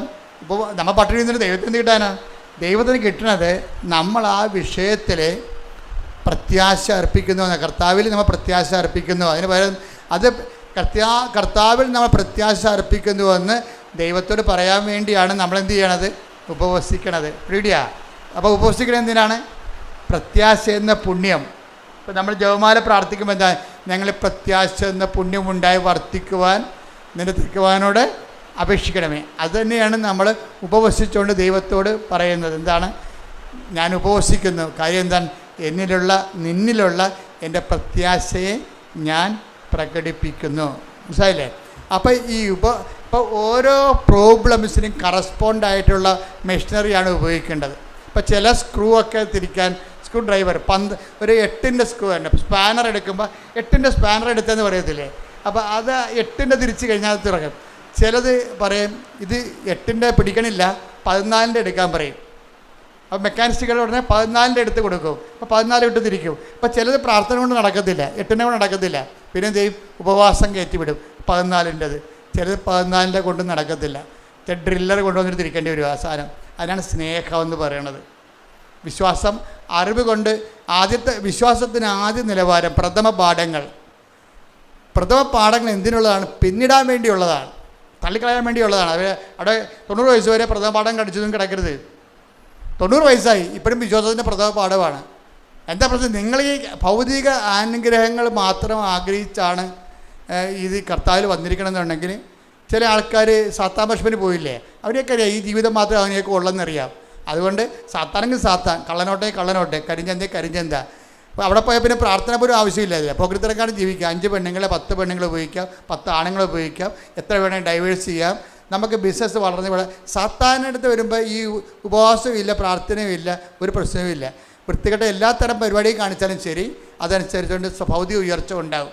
അതുകൊണ്ടാണ് ബൈബിൾ പറയണത്, ഈശോ എപ്പോഴും ചോദിക്കുന്ന ഒരു ചോദ്യമുണ്ട്. എന്താണ്? Do you want to go? നിങ്ങൾക്കും പോകണമെന്ന് ഉണ്ടോ? എപ്പോഴും നമ്മളോട് നമ്മുടെ സിലബസ് വലുതാക്കിക്കൊണ്ട് കർത്താവ് ചോദിക്കുന്ന കാര്യം എന്താണ്? നിങ്ങൾക്കും പോകണമെന്നുണ്ടോ? അപ്പോൾ എപ്പോഴും അതൊരു ചോദ്യമാണ്. അപ്പോഴേ കുറേ പേര് പോകും അല്ലേ? അതെടുത്തേ 6:63 എടുത്തേ യോഹന്നാൻ്റെ സുവിശേഷം. കട്ടിയാക്കി കർത്താവ് സിലബസ് കട്ടിയാക്കും. പിതാക്കന്മാരെ മരുഭൂമി വെച്ച് മഞ്ഞ ഭക്ഷിച്ചു, അതുപോലെ ഈ അപ്പം ഭക്ഷിക്കുന്ന നിത്യം ജീവിക്കാൻ ലോകത്തിൻ്റെ ജീവന് വേണ്ടി ഞാൻ നൽകുന്ന അപ്പം എൻ്റെ ശരീരം തന്നെയാണ്. അപ്പോൾ എൻ്റെ ശരീരം തന്നെയാണെന്ന് പറയുമ്പോൾ സിലബസ് കട്ടിയായി. അവർ ചോദിക്കും, ഇയാളുടെ ശരീരം, ഇയാൾ യൗസേപ്പിൻ്റെ മകനല്ലേ, മറിയമല്ലേ ഇയാളുടെ അമ്മ, ഇയാളുടെ ശരീരം നമ്മളെങ്ങനെ ഭക്ഷിക്കണത്? ഇതെന്നെ വർത്താനെന്ന് ചോദിക്കും. കഠിനമാണെന്നൊക്കെ പറയും. അപ്പോൾ അങ്ങനെ കുറേ ആൾക്കാർ ഇട്ട് സിലബസ് കഠിനമാക്കും. വിശ്വാസത്തിൻ്റെ വിഷയം കഠിനമാക്കും. വിശ്വാസത്തിൻ്റെ വിഷയം കഠിനമാക്കുമ്പോൾ എൻ്റെ അർത്ഥം എന്താണ്? നിങ്ങളെ പ്രഥമ പാഠങ്ങൾ പിന്നിട്ട് വന്നതിൻ്റെ അർത്ഥം. വിശ്വാസത്തിൻ്റെ വിഷയം കഠിനമാകും. ഇപ്പം അതിൻ്റെ പ്രഥമ പാഠങ്ങൾ പിന്നിട്ട് എന്താണ്? ഇനി പക്വതയാണ് ഉള്ളതാണ്. അടയാളമില്ലാത്ത കാലം അമ്മയോടൊപ്പം എന്ന് പറഞ്ഞ് എനിക്കൊരു പുസ്തകമുണ്ട്. അതായത് പക്വതയ്ക്ക് വളരുമ്പോൾ പിന്നീട് ആ ഒരു ഭാഗം എടുത്ത് യോഹന്നാൻ 6:67. യോഹന്നാൻ 6:67. യേശു 12 പേരോടുമായി ചോദിച്ചു, നിങ്ങളും പോകാൻ ആഗ്രഹിക്കുന്നുവോ? അപ്പം നമ്മൾ ഇടയ്ക്ക് ഇങ്ങനെ കൊടയും. എൻ്റെ അർത്ഥം എന്താ? ഇട്ടും പോടാന്നതിൻ്റെ അർത്ഥം ഇനിയുള്ള പാഠം നിങ്ങൾ നിൽക്കണമെന്നില്ല, കാര്യത്തിൽ കട്ടിയാണ്. കർത്താവിൻ്റെ ഉദ്ദേശം എന്ന് പറയുന്നത് അതാണ്. പ്രഥമ പാഠങ്ങൾ പിന്നിടുമ്പോൾ നമുക്ക് എപ്പോഴും ഒരു ഡ്രൈനെസ് തോന്നും. നമ്മൾ ഇപ്പോൾ കുറേ പ്രാർത്ഥിക്കുന്നു, ചില സമയത്ത് നമുക്ക് ആത്മീയ വരൾച്ച തോന്നും. അച്ഛന്മാർക്കൊക്കെ എപ്പോഴും തോന്നും. കാര്യം അവർ കടകടാന്നിങ്ങനെ വളരണ കാരണം വളർച്ചയുടെ ഘട്ടത്തിൽ ഭയങ്കരമായിട്ട് ദൈവം ഉണ്ടോ എന്നൊക്കെ ചോദിച്ചു പോകും. ആരും കുഴപ്പമില്ല, വിശുദ്ധന്മാർക്കും തോന്നിയായിരുന്നു, ജോൺ ഓഫ് ദി ക്രോസിനും തോന്നിയായിരുന്നു. അയാൾ പറഞ്ഞത് dark night of the soul എന്ന് പറയും, ആത്മാവിൻ്റെ രാത്രി. ദൈവത്തെക്കുറിച്ച് ഒരു പിടിയും കിട്ടണില്ല. ഇത്രയും നാൾ ജീവിച്ചു, ഭയങ്കര വിശുദ്ധിയോട് ജീവിച്ചു. പക്ഷെ ചില സമയത്ത് ലെഫ്റ്റ് ഇൻ ദി എയർ, ദൈവം ഉണ്ടോ എന്ന് പോലും സംശയമാണ്. വളർച്ചയുടെ പാഠങ്ങൾ. അപ്പോൾ ട്രാൻസിഷൻ പീരീഡിൽ എപ്പോഴും ഇതുപോലെ വാക്കംനെസ് ഉണ്ടാവും. അതായത് നമ്മൾ വിശ്വാസത്തിൻ്റെ പ്രഥമ പാഠങ്ങൾ. ഇപ്പം നിങ്ങൾ ആദ്യം എന്താ ചെയ്യണത്? അറിവും പ്രാർത്ഥനയും. അതിൻ്റെ പാഠം കഴിഞ്ഞിട്ട് ഉപവാസവും പ്രത്യാശയും ഇല്ലേ? അതിൻ്റെ പാഠവും കഴിഞ്ഞു പോകും. ഇനി എന്താണ്? പ്രാർത്ഥനയും കൊണ്ട് ഉപവാസം കൊണ്ട് നിൽക്കാത്ത കാര്യങ്ങൾ വരും. 17:21 എന്താ പറയണത്? പ്രാർത്ഥന കൊണ്ട് ഉപവാസം കൊണ്ട് മാത്രമേ ഇവറ്റകൾ പുറത്തു പോകത്തുള്ളൂ. ഇനി പ്രാർത്ഥന കൊണ്ട് ഉപവാസം കൊണ്ട് നിൽക്കാത്ത കാര്യം വരും. അതിനാണ് ഈ പുള്ളിക്കാരൻ കമന്നൊക്കെ വീഴണത്. കണ്ടില്ലേ? ഗദ്ജബിന് കമന്ന് വീഴുകയാണ്. പ്രാർത്ഥന കൊണ്ട് നിൽക്കണില്ല അവിടെ, പിന്നെ ഉപവാസം കൊണ്ട് നിൽക്കണില്ല. ആൾ രണ്ടും പ്രാർത്ഥന കഴിഞ്ഞ് ഉപവാസം കഴിഞ്ഞ് വരികയാണ്. ആൾ ആദ്യം പെസകായ്ക്ക് പോലും ആൾ ഉപവാസത്തിലായിരുന്നു. അത് കഴിഞ്ഞ് ഗദ്ജബിന് പ്രാർത്ഥനയായിരുന്നു. പെസക കഴിഞ്ഞപ്പോൾ എഴുന്നേറ്റ് നിന്ന് പ്രാർത്ഥിച്ചു. മൊത്തം പ്രാർത്ഥന ഉപവാസമാണ്. പക്ഷെ നിൽക്കണില്ല. ഇനി എന്താണ് വിശ്വാസത്തിലേക്ക് വരണത്? പ്രാർത്ഥന ഉപവാസം കൊണ്ട് നിൽക്കണില്ല. അപ്പം ക്രിസ്തു എന്താ ചെയ്തത്? കമന്ന് വീണ്. എന്നിട്ട് എന്താ പറഞ്ഞത്? അതിനാണ് പൗലോസ് പറയണത്, ഈ ഒരു വിശ്വാസ വളർച്ചയിൽ ആദ്യ കാലങ്ങളിൽ നമ്മൾ പ്രാർത്ഥന കൊണ്ട് നടക്കും.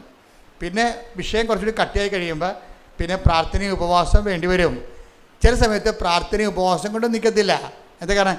ചില കാര്യങ്ങൾക്ക് പ്രാർത്ഥന കൊണ്ടും പറ്റത്തില്ല, ഉപവാസം കൊണ്ടും പറ്റത്തില്ല. ചില ആൾക്കാർ പറയും ഞങ്ങൾ 33 വിശ്വാസപ്രമാണം ചൊല്ലി എന്നൊക്കെ പറഞ്ഞാലും അതൊക്കെ ഈ പ്രഥമ പാഠങ്ങളാണ്. അതിൻ്റെ അടുത്ത പാഠം പ്രത്യാശയുടെയാണ്, ഉപവാസമാണ്. അപ്പോൾ ചില ആൾക്കാർ ഞാൻ 33 ദിവസം ഉപവാസിച്ചെന്നൊക്കെ പറയും. ചിലപ്പോൾ അതിൽ നിൽക്കത്തില്ല. ക്രിസ്തുവിലല്ലേ വളരണത്. ക്രിസ്തുവിൽ വളരുന്ന അനുസരിച്ച് കൊണ്ട് ഇതുപോലുള്ള ചില കാര്യങ്ങളിൽ ഘട്ടം ഘട്ടമായിട്ട് വളർച്ച ഉണ്ടാകുമ്പോൾ എന്തു ചെയ്യും? ആദ്യം വിശ്വാസത്താൽ വിശ്വാസം അതായത് അറിവ് കൊണ്ട് വിശ്വാസമൊക്കെ ഉണ്ടാകും, വിശ്വാസം കൊണ്ട് അതുപോലെ തന്നെ പ്രാർത്ഥനയൊക്കെ ഉണ്ടാകും, പ്രാർത്ഥനാ ജീവിതം, പിന്നെ ഉപവാസമുണ്ട്, പിന്നെ എന്താണ്, അതായത് വിശ്വാസം, പ്രത്യാശ, പിന്നെ എന്താ ഉള്ളത്, സ്നേഹമെന്നും സംഭവമുണ്ട്. അതാണ് ഗലാത്യർ 5:6 സ്നേഹത്താൽ പ്രവർത്തനക്ഷമമായ വിശ്വാസം. ഉടമ്പടി അതാണ്, അത് മനസ്സിലാക്കണം. അല്ലാതെ വല്ലതൊക്കെ കാണിച്ചു വെക്കരുത്. ഉടമ്പടി പ്രഥമ പാഠങ്ങൾ പിന്നിട്ട സംഭവമാണ്. വിശ്വാസത്തിൻ്റെ നിലവാരം കഴിഞ്ഞു, പ്രാർത്ഥന കൊണ്ടും കഴിഞ്ഞു. അതാണ് മേജർ പ്രോബ്ലംസ് അഡ്രസ് ചെയ്യാൻ ഉടമ്പടിയെ പറ്റത്തുള്ളൂ. എന്താ കാര്യം? ഉടമ്പടി എന്താണ്? ഉടമ്പടി ഗലാത്യർ 5:6 അതെന്താണ്? അറിവ് കൊണ്ടല്ല അവിടെ വർക്കൗട്ട് ചെയ്യണം, വിശ്വാസം കൊണ്ടല്ല, പിന്നെ എന്താണ്? സ്നേഹം കൊണ്ടാണ്. വിശ്വാസം, പ്രത്യാശ, സ്നേഹം. ദൈവിക പുണ്യങ്ങളെ, ഈ ഗെത്സെമനി വരുമ്പോൾ ഈശോ പ്രകടിപ്പിക്കുന്നത് എന്താണ്? സ്നേഹമാണ്. എന്താണ്? എല്ലാം അപ്പാനെ വിളിച്ച് അപ്പാക്ക് വേണ്ടി ജീവിച്ചൊക്കെ നടന്നെങ്കിലും സമയത്ത് അപ്പ കാല് മാറി, അപ്പായെ കാണാനില്ല. അപ്പോൾ എലോയ് ലമാ സബക്താനി എന്ന് പറഞ്ഞ് കരയും. കരഞ്ഞിട്ട് എന്ത് ചെയ്യും? സ്നേഹം എല്ലാം വിശ്വസിക്കുന്നു. അപ്പം അങ്ങനെ പോകത്തില്ല. അപ്പ ഇവിടെ എവിടെയെങ്കിലും ഉണ്ട്, ഇപ്പോഴത്തെ അവസ്ഥയിൽ എന്നെ കാണാത്തതാണ്. അതാണ് എൻ്റെ ഇപ്പോഴത്തെ പാഠം. അതുകൊണ്ട് പറയും I come on my spirit. അത് ഭയങ്കര സംഭവമല്ലേ? അതാണ് ക്രിസ്തു കടന്നുപോയ വഴികൾ. ക്രിസ്തു ആണ് നമ്മുടെ സബ്ജക്റ്റ്. അപ്പം ക്രിസ്തു കടന്നുപോയെന്ന വഴികൾ അനുസരിച്ച് കൊണ്ട് നമ്മുടെ ജീവിതാനുഭവങ്ങളെ നമ്മളെ ക്രിസ്തു കേന്ദ്രീകൃതമായിട്ട് വേണം ജീവിതാനുഭവങ്ങളെ വിലയിരുത്താൻ. മനസ്സിലായില്ലേ? അല്ലാതെ നിങ്ങൾ ഈ കഞ്ഞി ആൾക്കാരായിട്ട് നടക്കരുത്. വിശ്വാസത്തിൻ്റെ പ്രഥമ പാഠങ്ങൾ പിന്നിടാൻ വേണ്ടിയുള്ളതാണ്. ഓരോരോ ഉടമ്പടി പുതുക്കി കഴിയുമ്പോഴും വിശ്വാസത്തിൻ്റെ പ്രഥമ പാഠങ്ങൾ അടുത്ത ഘട്ടം പിന്നിടണം. ഇവർ നീല ഉടമ്പടിയോടും വളർന്നിട്ടില്ല. അത് ഭയങ്കര സംഭവമാണത്. ഇവരിപ്പോഴും പണ്ട് പേരക്കിടങ്ങൾക്ക് ആനയാണ് കൂനിയാണെന്നൊക്കെ പറഞ്ഞിട്ട് കരഞ്ഞു കൂപ്പി പണ്ട് പച്ച ഉടമ്പടി എടുത്ത കാലത്ത് എന്താണ് ഇവർ പറഞ്ഞത്, അത് ആ നിലവാരം തന്നെ ഈ പണ്ടാരത്തിന് ഇപ്പോഴും ഉള്ളത്. അതുകൊണ്ട് ഇനി കാണുമ്പോൾ തന്നെ എനിക്ക് പറയും, കർത്താവിനെ പടി കൊടുക്കാൻ വേണ്ടി രാവിലെ വണ്ടിയും കയറി വന്നിരിക്കണമെന്ന്. ഇവർ വളരണില്ല, ഇവർ വളർന്നിട്ടില്ല. ഈ സംഭവം ഈ വിശ്വാസത്തിൻ്റെ പ്രഥമ പാഠങ്ങൾ പിന്നിട്ട് കഴിഞ്ഞാൽ നിങ്ങൾ എൻ്റെ അടുത്ത് വരത്തില്ല. എൻ്റെ അടുത്തല്ല, ദൈവത്തിൻ്റെ അടുത്ത് പോലും നമ്മൾ ചെല്ലത്തില്ല. എന്താ കാര്യം? അക്കാലങ്ങളിൽ നിങ്ങൾ എന്നോടൊന്നും ചോദിക്കത്തില്ല.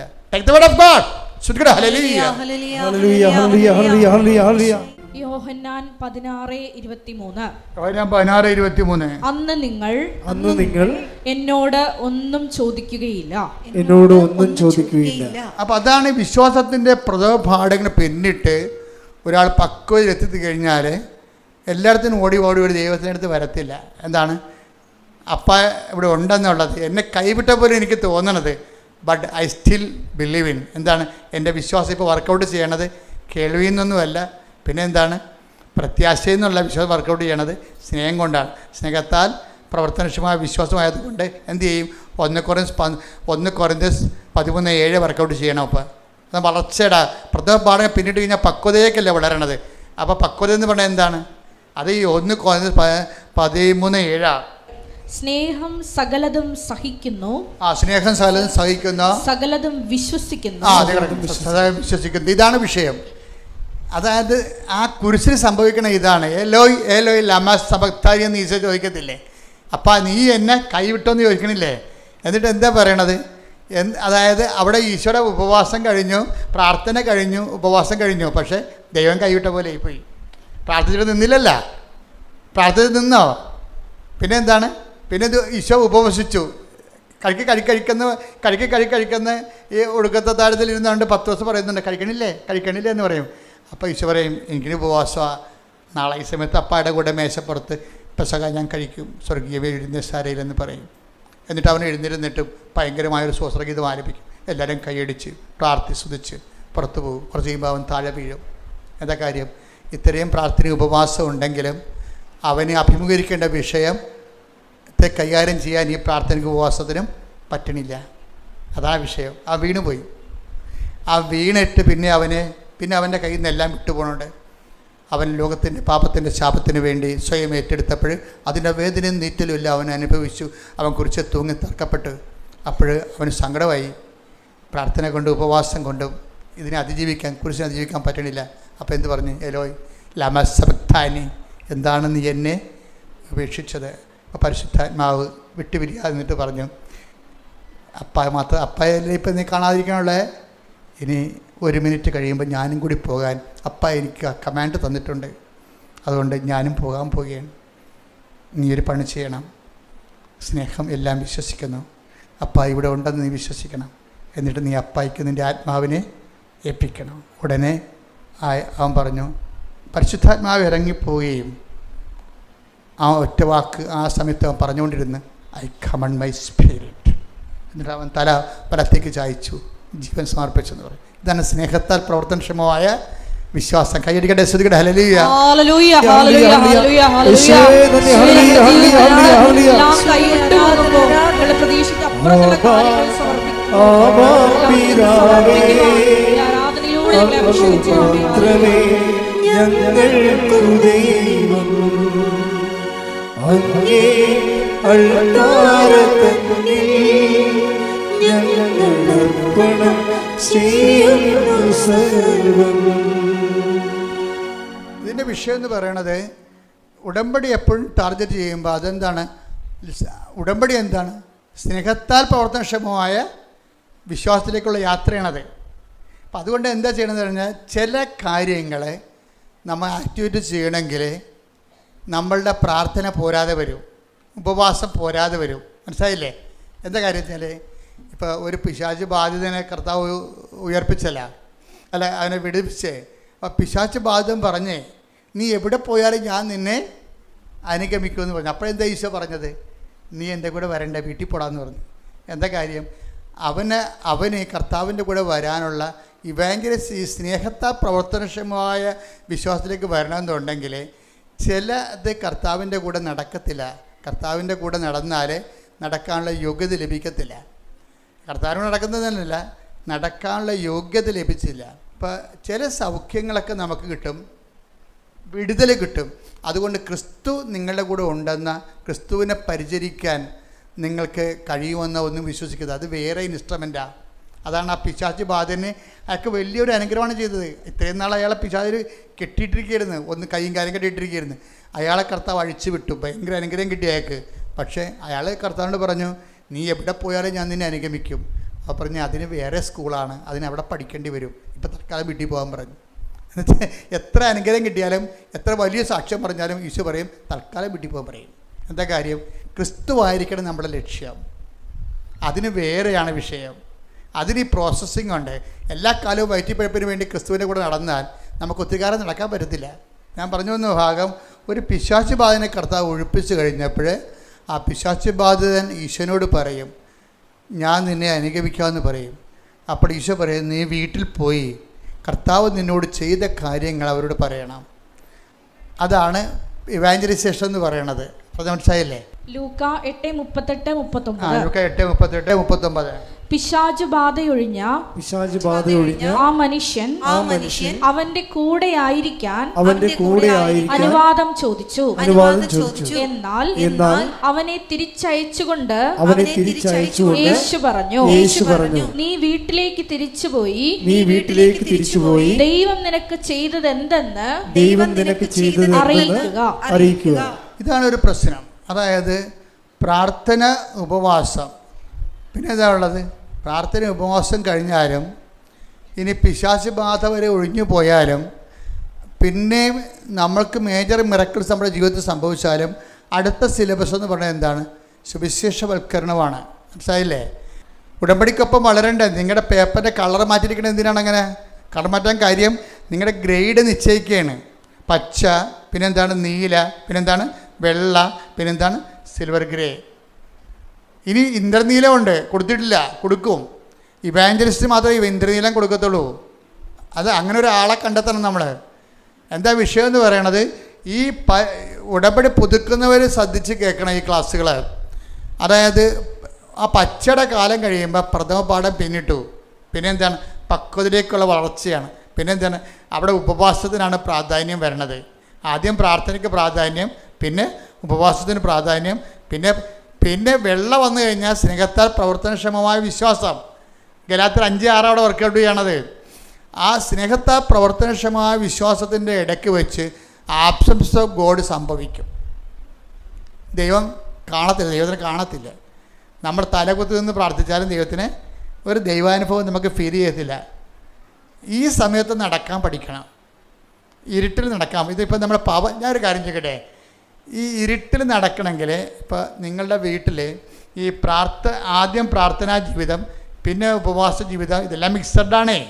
അങ്ങനെ നമ്മൾ വളർന്ന് വചനം കേട്ട് വളർന്ന് അനുഭവങ്ങൾ കിട്ടി, അതിനെ റെസ്പോണ്ട് ചെയ്ത് നമ്മൾ കർത്താവിൻ്റെ അനുഭവം പ്രാപിച്ച് വളർന്ന് നമ്മൾ നല്ല പക്വതയായി കഴിഞ്ഞാലും കുറേ സമയത്ത് പിന്നെ പറയും, നീ ഇങ്ങനെ എൻ്റെ കൂടെ, ചില ആൾക്കാരുണ്ടല്ലോ ഒരു പണിക്കും പോകാതെ കർത്താവിൻ്റെ കൂടെ.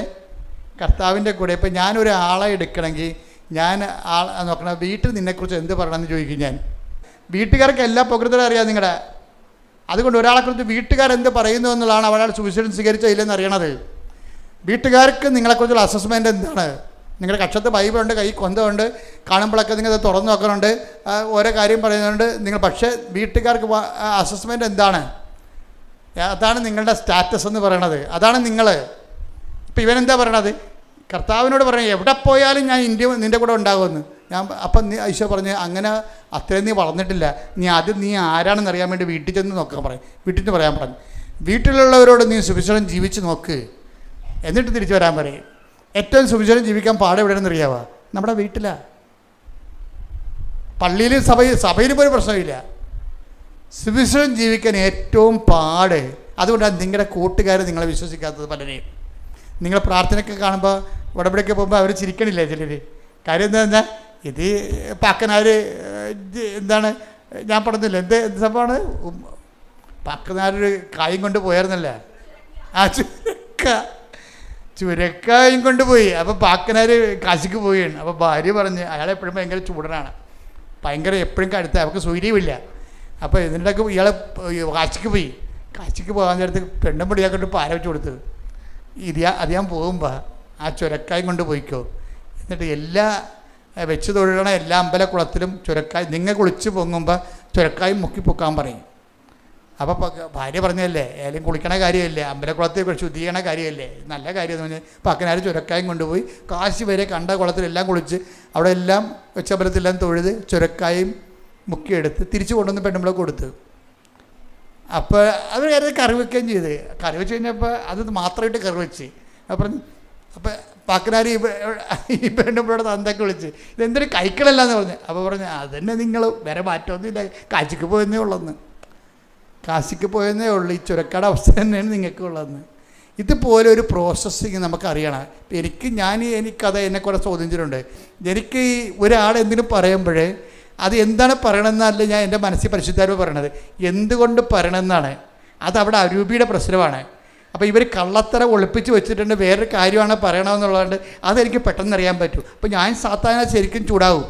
അപ്പോൾ ഈ കുറേ നാളെ കൂടെ നടക്കുന്നവർ ചോദിക്കുവേ, സത്യം പറഞ്ഞ അച്ഛൻ ഈ മാതാവിനെ കണ്ടെങ്കിൽ പിന്നെ പാകപ്പെട്ട് സൗമ്യമായിട്ടൊക്കെ കിടക്കേണ്ടതല്ലേ? നമുക്ക് സൗമ്യമായിട്ട് നമ്മൾ ശാസിക്കേണ്ട സമയത്ത് ശാസിക്കണം. അല്ലെങ്കിൽ നിങ്ങളുടെ കുഞ്ഞുങ്ങൾ പോലും വഴിതെറ്റി വളഞ്ഞു പോകും. ശാസിക്കേണ്ട സമയത്ത് തെറ്റ് കാണുമ്പോൾ അത് ശാസിക്കണം. പക്ഷേ അതിൻ്റെ പേരിൽ അത് വിശ്വാസത്തിൻ്റെ വിഷയമായിട്ട് എടുക്കരുത്. വിശ്വാസത്തിൻ്റെ വിഷയമാണത്, പക്ഷേ അതിനെ വെച്ച് അസസ് ചെയ്യാൻ പറ്റത്തില്ല നമുക്ക് ഒരാളെ. അപ്പം അതുകൊണ്ട് നിങ്ങൾ പറയരുത്, വീട്ടിൽ പോകുമ്പോൾ എല്ലാം ക്ഷമിക്കണം, അച്ഛൻ പറഞ്ഞിട്ടുണ്ട് ഞാൻ ഉടമ്പടിയിലാണ്, അതുകൊണ്ട് വായി നാക്കിടെടുത്ത് പുറത്തെടുക്കണം എന്ന് പറഞ്ഞൊരു കാര്യമില്ല.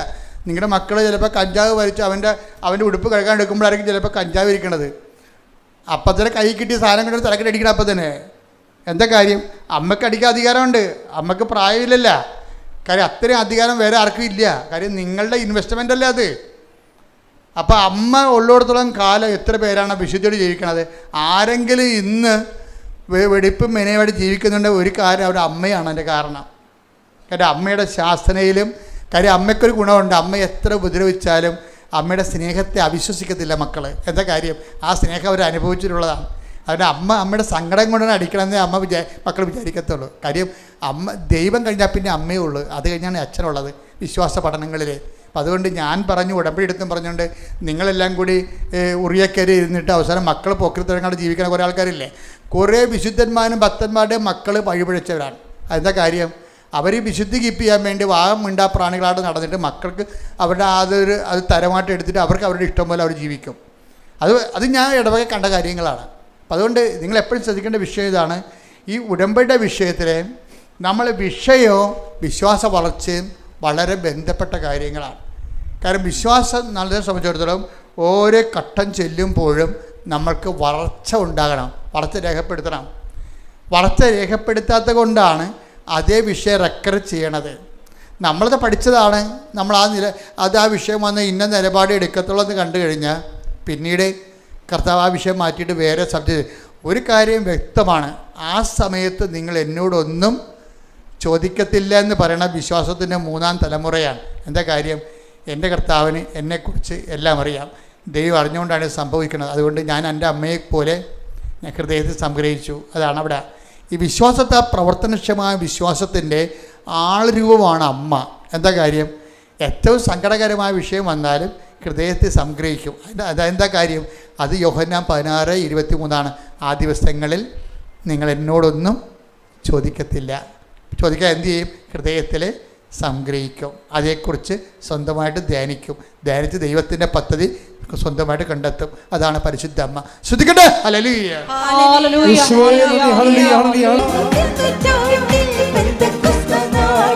അഭിഷേകമായി ചൊരിഞ്ഞവനേ, നിറയണമേ വന്നു നിറയണമേ, ഹല്ലേലൂയ പാടും ദാസനേ, നിറയണമേ വന്നു നിറയണമേ, ഹല്ലേലൂയ പാടും ദാസനേ. അതായത് പരിശുദ്ധ അമ്മ ഈ വിശ്വാസത്തിൻ്റെ പ്രഥമ പാഠങ്ങൾ പിന്നിടുമ്പോൾ നമുക്ക് ഒരേ മണിയടിക്കും. സുവിശേഷത്തിൽ നമുക്കറിയാൻ പറ്റും. എന്താ ചെയ്യണത്? അമ്മ ഒരു ചോദ്യം ചോദിച്ചു. എന്താ ചോദിച്ചത്? നീ എന്താണ് ഞങ്ങളോട് ഇങ്ങനെ ചെയ്തത്? നമുക്കെല്ലാം വേണ്ടി ചോദിച്ചതാണ്. എല്ലാവരും ചോദിക്കും. ഭർത്താവ് ഇപ്പോൾ 35-ാമത്തെ വയസ്സ് ഭർത്താവ് മരിച്ചു പോയവരില്ലേ, അവിടെ മനസ്സിൽ അവരെന്നും ചോദിക്കും, എന്താണ് നീ ഞങ്ങളോട് ഇങ്ങനെ ചെയ്യണം? എൻ്റെ അനിയത്തി ഭർത്താവിനെ കൊണ്ട് അവരുടെ മക്കളൊക്കെ ആയിട്ട് അവർ കാറിൽ എല്ലാ ദിവസവും ശനിയാഴ്ച പോയി അവർ ഹോട്ടലിൽ പോയി ഭക്ഷണം കഴിക്കുന്നുണ്ട്. എന്നെ വിളിക്കാനും തിരക്കാനില്ല, എനിക്ക് മക്കളുമില്ല. നീ എന്താണ് എന്നോട് ഇങ്ങനെ ചെയ്തത്? ചോദിക്കാം. അതായത് നമുക്ക് ദൈവത്തോട് ചോദിക്കാൻ പറ്റുന്ന ഏറ്റവും വലിയ ചോദ്യമാണത്. അമ്മ ചോദിച്ചത്, നമുക്ക് വേണ്ടി ചോദിച്ചതാണ്. നീ എന്താണ് ഇങ്ങനെ ഞങ്ങളോട് ചെയ്തത്? പക്ഷെ അതിന് ദൈവത്തിന് ഉത്തരവുണ്ട്. എന്താ കാര്യം? ഞാൻ എൻ്റെ പിതാവിൻ്റെ കാര്യത്തിൽ ഞാൻ എൻ്റെ പിതാവിൻ്റെ കാര്യത്തിൽ വ്യാപൃതനായിരിക്കേണ്ടവനാണെന്ന് നീ അറിയുന്നില്ലേ? അപ്പൊ പാഷൻ കാലം എന്ന് പറയുമ്പോൾ ബൈബിൾ അങ്ങനെ പാഷൻ കാലം എന്ന് പറയത്തില്ല. സങ്കടങ്ങളുടെ കാലം എന്ന് പറയുമ്പോൾ ഇപ്പം കൊച്ചു മരിച്ചു, ഗർഭത്തിൽ കിടന്ന് കൊച്ചു മരിച്ചു. ഇപ്പോൾ ഒരു അമ്മയുടെ സാക്ഷ്യം കണ്ടല്ലേ? കഴിഞ്ഞ ദിവസം ഞാൻ കിടന്നത്, അതായത് ഒരു കുഞ്ഞു മരിച്ചു. അപ്പം ആ കുഞ്ഞു മരിച്ചു പോയപ്പോൾ അവർക്ക് അതുപോലെ ഒരു കുഞ്ഞിനെ വേണം. ഇന്നലെ പറഞ്ഞതാണ്, സഹിക്കാൻ പറ്റണില്ല. 11 വയസ്സുള്ള മകൻ മരിച്ചു. അത് അപ്പോഴേ പിന്നെ ഇവർ അമ്മ ഭ്രാന്തായിപ്പോയി. അപ്പോഴേ അവർ നോൺ ക്രിസ്ത്യനാണ്. പക്ഷേ അമ്മയെ പരിചയപ്പെട്ടപ്പോൾ പറഞ്ഞു, അമ്മേ എൻ്റെ കുഞ്ഞ് മരിച്ചുപോയി, എനിക്ക് ഭ്രാന്തായിപ്പോയി, എനിക്ക് ഇതുപോലെ ഒരു കുഞ്ഞിനെ തരണമെന്ന് പറഞ്ഞു. അത് ഒരു ആൺകുഞ്ഞിനെ തന്നെ തരണമെന്ന് പറഞ്ഞു. അതിനാണ് അവൾ ഉടമ്പടി എടുത്തിരിക്കുന്നത്. അപ്പോൾ അവൾക്ക് അങ്ങനെ കിടക്കാൻ കാര്യം, അവൾ ഉടനെ അമ്മ ഒരു ഓപ്പറേഷൻ കാണിച്ചു കൊടുത്ത് മനസ്സിൽ. ഇപ്പോൾ ഭർത്താവിനോട് പറഞ്ഞു, എടോ അവരെന്തോ വാസക്ടമിയോ ട്യൂബക്ടമിയോ ചെയ്തിരിക്കുന്ന ആൾക്കാരാണെന്ന് തോന്നുന്നു. അപ്പോൾ നമ്മളൊരു ഓപ്പറേഷൻ ചെയ്യണം, നമുക്കിനിയൊരു കുഞ്ഞിനെ തരുമെന്ന് അമ്മ പറഞ്ഞു. അയാൾക്ക് അമ്മയിലൊന്നും വിശ്വാസമില്ല. പക്ഷെ ഭാര്യനെ വിശ്വാസമുള്ളതുകൊണ്ട്, ഭാര്യയെ സ്നേഹമുള്ളതുകൊണ്ട്, അവരുടെ സങ്കടം ഇങ്ങനെ ഇരിക്കണതുകൊണ്ട് പറഞ്ഞു, ശരി നമുക്കത് അഴിച്ച് രണ്ടാമത് ചെയ്യാമെന്ന് പറഞ്ഞു. അപ്പോഴങ്ങനെ അവർ പ്രഗ്നൻ്റായി. ഉടനെ പ്രഗ്നൻ്റായി കഴിഞ്ഞപ്പോൾ ഇവക്കൊരു ഇത് പെൺകുഞ്ഞാകരുത്, പെൺകുഞ്ഞാണെങ്കിൽ എനിക്ക് വേണ്ട, കാര്യം എൻ്റെ മകനാണ് മരിച്ചിരിക്കണമെന്ന് പറഞ്ഞു. അപ്പോൾ അമ്മ അവന് അതുപോലൊരു മകനെ തന്നെ തിരിച്ചു കൊടുത്ത്. അപ്പോൾ ചില സമയത്ത് നമുക്ക് അത് വിശ്വാസത്തിൻ്റെ പ്രഥമ പാഠങ്ങളിൽ കിടക്കണവർ അവർ കുറച്ചുകൂടി ഗ്രോത്താണ്, മകനേക്കാൾ വലുതാണ്, എൻ്റെ മകനല്ലേ പോയുള്ളൂ, എൻ്റെ ദൈവം പോയില്ലല്ല എന്ന് ചിന്തിക്കുന്നതാണ് അതിൻ്റെ സെക്കൻഡ് പാഠമെന്ന് പറയണത്. അപ്പോൾ അവർക്ക് പ്രയാസങ്ങളൊന്നുമില്ല, എൻ്റെ മകനല്ലേ പോയുള്ളൂ, അത് ദൈവഹിതം, എൻ്റെ ദൈവം എൻ്റെ ഇടയ്ക്ക് പോയില്ലല്ല എന്ന് പറയണത് സെക്കൻഡ് പാഠം. അപ്പോൾ അത് സെക്കൻഡ് പാഠം. അങ്ങനെ സെക്കൻഡ് പാഠത്തിലേക്ക് വരുമ്പോൾ ദൈവം എന്തു ചെയ്യും? ഹൃദയത്തിൽ സംഗ്രഹിക്കാനേ പറ്റത്തുള്ളൂ. അതാണ് വിഷയം.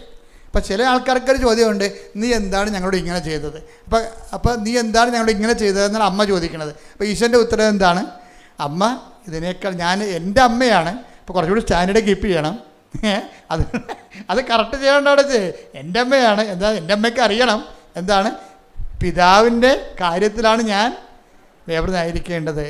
അപ്പോൾ അമ്മ കടന്നു പോകുന്ന ഒരു 3 ദിവസം എന്നെ കാണാതിരുന്നപ്പോൾ അമ്മ കടന്നു പോയ സങ്കടമില്ലേ? ആ സങ്കടം എന്താ സാധനം? അത് പിതാവിൻ്റെ കാര്യമാണെന്നാണ് പറയണത്. എന്ത് രസമാണ് ഈശോ സംസാരിക്കണത് കേൾക്കാൻ. പരിശുദ്ധാത്മാവില്ലാതെ ബൈബിൾ മനസ്സിലാവത്തില്ല. അതാണ് ഏറ്റവും വലിയ പ്രശ്നം. അതുകൊണ്ട് നിങ്ങളെപ്പോഴും ചെയ്യേണ്ടതെന്ന് അറിയാമോ? ബൈബിളൊക്കെ നിങ്ങൾ എടുത്ത് വായിക്കും, നോവൽ വായിക്കണ പോലെ എടുത്ത് അബ്രാഹത്തിൻ്റെ കഥയും ഇസഹാക്കിൻ്റെ കഥയൊക്കെ വായിക്കും. എന്നിട്ട് ഞാൻ ബൈബിൾ വായിച്ചെന്ന് പറയും. എന്താ ബൈബിൾ എഴുതിയിരിക്കണ പരിശുദ്ധാത്മാവാണ്. അയാളോട് ചോദിക്കണത് എങ്ങനെ എഴുതിയെന്ന്, എന്തിനെഴുതിയെന്ന് ചോദിക്കണം. പരിശുദ്ധാത്മാവിനോട് ചോദിച്ചിട്ട് പരിശുദ്ധാത്മാവാണ് ഇതിൻ്റെ കാലാവസ്ഥ ഭേദങ്ങളെയും നമ്മളെ ഇത് പഠിപ്പിച്ചു തരണം. പരിശുദ്ധാത്മാവ് പഠിപ്പിച്ചു തന്നെ. അപ്പം പരിശുദ്ധാത്മാവിനെ വിട്ടിട്ട് നമുക്ക് ബൈബിൾ പഠിക്കാനോ ജീവിക്കാനോ സാക്ഷ്യപ്പെടുത്താനോ പറ്റത്തില്ല. അതുകൊണ്ട് ഉടമ്പടി ഒന്ന് പ്രാർത്ഥിച്ച കർത്താവായ ദൈവമേ, എൻ്റെ ജീവിതാനുഭവങ്ങൾക്ക് സമാന്തരമായി വ്യത്യസ്ത കാലാവസ്ഥകൾക്ക് വേണ്ടി എഴുതപ്പെട്ടിട്ടുള്ള വ്യത്യസ്ത വചനങ്ങളിലൂടെ ദൈവത്തെ അനുഭവിച്ച് ദൈവസ്നേഹത്തിന്റെ സാക്ഷികളായി ജീവിക്കുവാൻ എന്നെ സഹായിക്കണമേ. ശ്രുതികടെ ഹല്ലേലൂയ.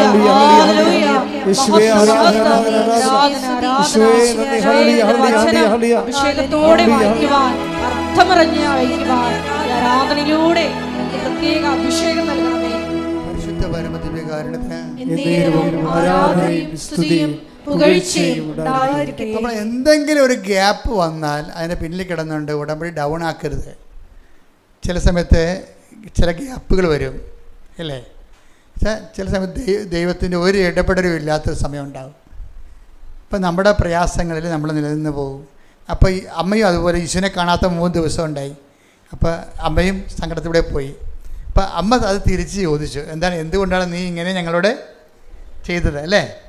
എന്തുകൊണ്ടാണ് നീ വായിച്ച ഭാവം വായിച്ചേ? ലൂക്ക 2:48. അവനെ കണ്ടപ്പോൾ മാതാപിതാക്കൾ വിസ്മയിച്ചു. അവന്റെ അമ്മ അവനോട് പറഞ്ഞു, മകനെ നീ ഞങ്ങളോട് ഇങ്ങനെ ചെയ്തതെന്ത്? നിന്റെ പിതാവും ഞാനും ഉത്കണ്ഠയോടെ നിന്നെ അന്വേഷിക്കുകയായിരുന്നു. അവൻ അവരോട് ചോദിച്ചു, നിങ്ങൾ എന്തിനാണ് എന്നെ അന്വേഷിച്ചത്? ഞാൻ എന്റെ പിതാവിന്റെ കാര്യങ്ങളിൽ വ്യാപൃതനായിരിക്കേണ്ടതാണെന്ന് നിങ്ങൾ അറിയുന്നില്ലേ? ഈ പിതാവിന്റെ കാര്യം എന്ന് പറഞ്ഞാൽ എന്താണെന്നറിയാമോ? എപ്പോഴും നമ്മൾ ശ്രദ്ധിക്കണം. ഈ ആബ്സൻസ് ഒക്കെ വരുമ്പോഴെല്ലാം നമുക്ക് പ്രാർത്ഥനയ്ക്ക് ഉത്തരവില്ലാത്ത ചില ദിവസങ്ങളുണ്ടാകും. ശ്രദ്ധിക്കണം മക്കളെ, അച്ഛൻ പറയണത്. പ്രാർത്ഥനയ്ക്ക് ഉത്തരമില്ലാത്ത അടിയന്തര സാഹചര്യങ്ങൾ വരും. അത് ശരിക്കും പറഞ്ഞാൽ നമുക്ക് വേദനയും ക്ലേശവുമായിരിക്കും ആ സമയത്ത് ഉണ്ടാകണത് ഇല്ലേ?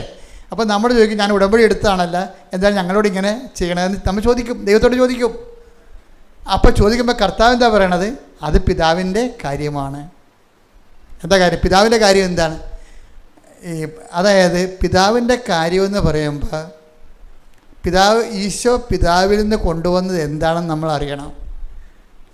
നമ്മുടെ ജോലി, വീട്, വിവാഹം, പറമ്പ് വാങ്ങിക്കൽ അങ്ങനെയുള്ള ഏർപ്പെടല, അത് പിതാവ് ഈശോയുമായിട്ട് ബന്ധമില്ലെങ്കിലും സാധാരണ നിരീശ്വരന്മാർക്ക് പോലും കിട്ടുന്ന കാര്യങ്ങളാണ്. പിതാവിൽ നിന്ന് ഈശോ കൊണ്ടുവന്ന തനത് ഗിഫ്റ്റ് എന്താണ്? കൃപയും സത്യവും അവൻ വഴി ഉണ്ടായി. അതാണ് കൃപയാണ് പിതാവിൽ നിന്ന് കൊണ്ടുവന്നത്. ഈശോ കൊണ്ടുവന്നത് എന്താണ്? കൃപ. എപ്പോഴും കൃപയെക്കുറിച്ച് പറയുമ്പോൾ പിതാവിനെ പിക്ചറിൽ ബൈബിളിൻ്റെ ഒരു രസം രീതി അതാണ്.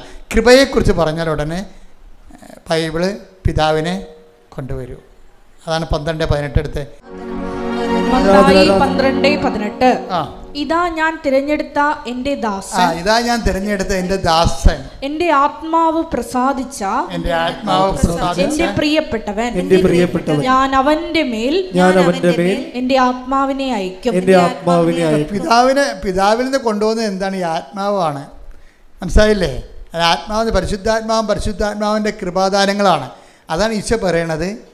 ഞാൻ പിതാവിനോട് ചോദിക്കുകയും, പിതാവെന്ന് പറഞ്ഞാൽ പിന്നെ പരിശുദ്ധാത്മാവിൻ്റെ നടപടിക്രമമെന്ന് അതിൻ്റെ അർത്ഥം. എന്താ കാര്യം? പിതാവിനോട് ഞാൻ ചോദിക്കുകയും നിങ്ങൾക്ക് MAക്ക് അഡ്മിഷൻ മേടിച്ച് തരികയും ചെയ്യും. അങ്ങനെയാണ് പറഞ്ഞത് അല്ല. അതാണ് പ്രശ്നം.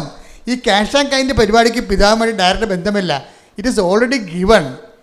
അത് നമ്മുടെ ബുദ്ധിയും ബോധവും അനുസരിച്ച് നമ്മളത് ആർജിച്ചെടുക്കുകയാണ് ചെയ്യണത്. പിതാവ് രംഗത്ത് വന്ന പിതാവിൻ്റെ കാര്യമെന്ന് പറഞ്ഞ് വന്നാൽ അത് എന്താണ് സംഭവം? പിതാവിനോട് ചോദിക്കുകയും എടുത്ത് വായിച്ചതിനടുത്ത് നിത്യം നിങ്ങളോടുകൂടി ആയിരിക്കാൻ മറ്റൊരാശ്വാസകനെ വായിച്ചേ ശ്രദ്ധിക്കട്ടെ. ഹല്ലേലൂയ ഹല്ലേലൂയ ഹല്ലേലൂയ ഹല്ലേലൂയ ഹല്ലേലൂയ. യോഹന്നാൻ 14:16. യോഹന്നാൻ 14:16. ഞാൻ പിതാവിനോട് അപേക്ഷിക്കുകയും എന്നേക്കും നിങ്ങളോട് കൂടെ ആയിരിക്കാൻ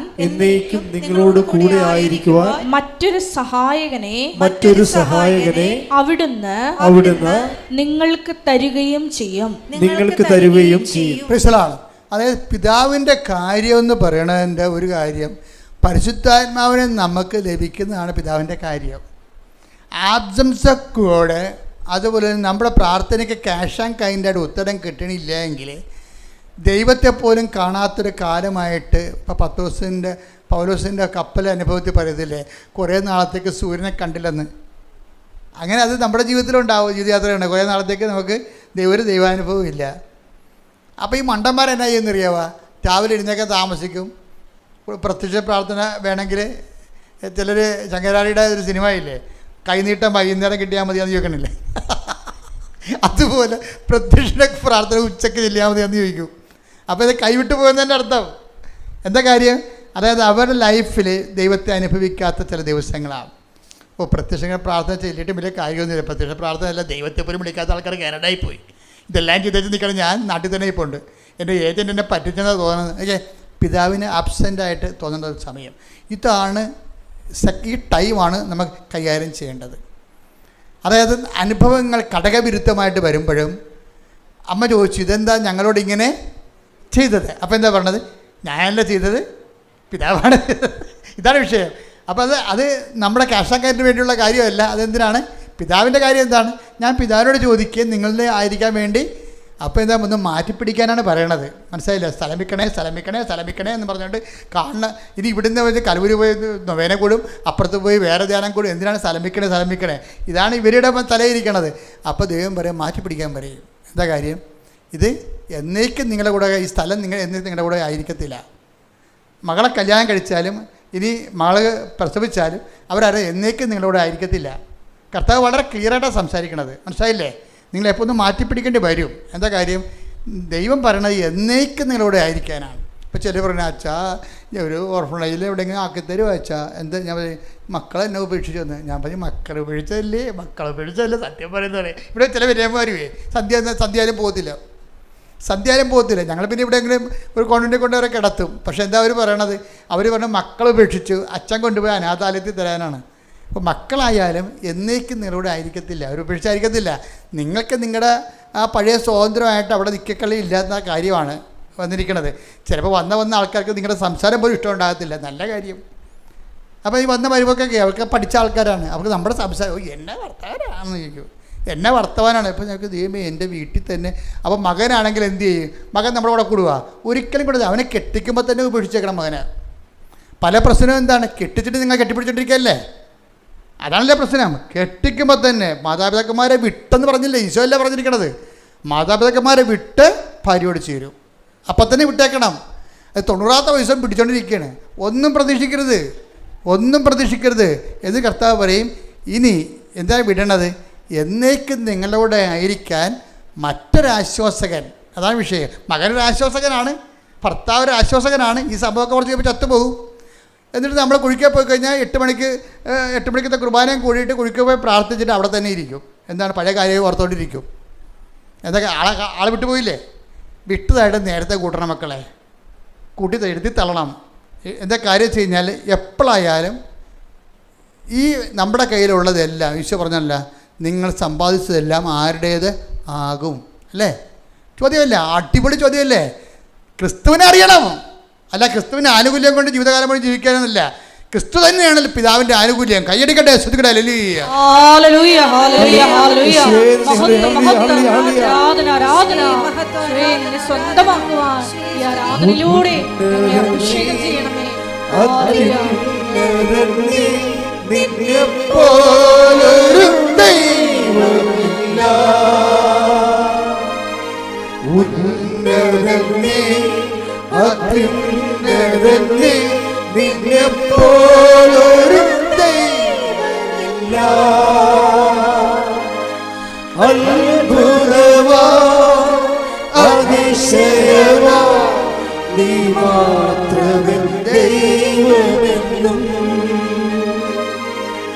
അത്ഭുതമാ അതിശയമായി നീ മാത്രമേ ദൈവമെന്നും. പരിശുദ്ധ പരമദിവ്യകാരുണ്യത്തിന് എന്നേരവും ആരാധനയും സ്തുതിയും പുകഴ്ചയും പരിശുദ്ധ പരമദിവ്യകാരുണ്യത്തിന് എന്നേരവും ആരാധനയും സ്തുതിയും പുകഴ്ചയും ഉണ്ടായിരിക്കട്ടെ.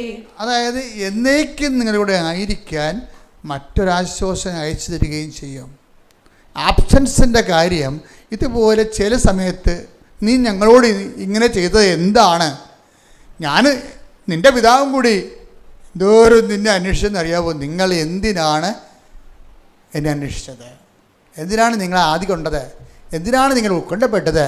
എന്തിനാണ് നിങ്ങൾ കണ്ണീർ വാർത്തത്? എന്താ കാര്യം? ഇത് പിതാവിൻ്റെ സമയമാണെന്ന് അറിയാൻ പാടില്ലേ?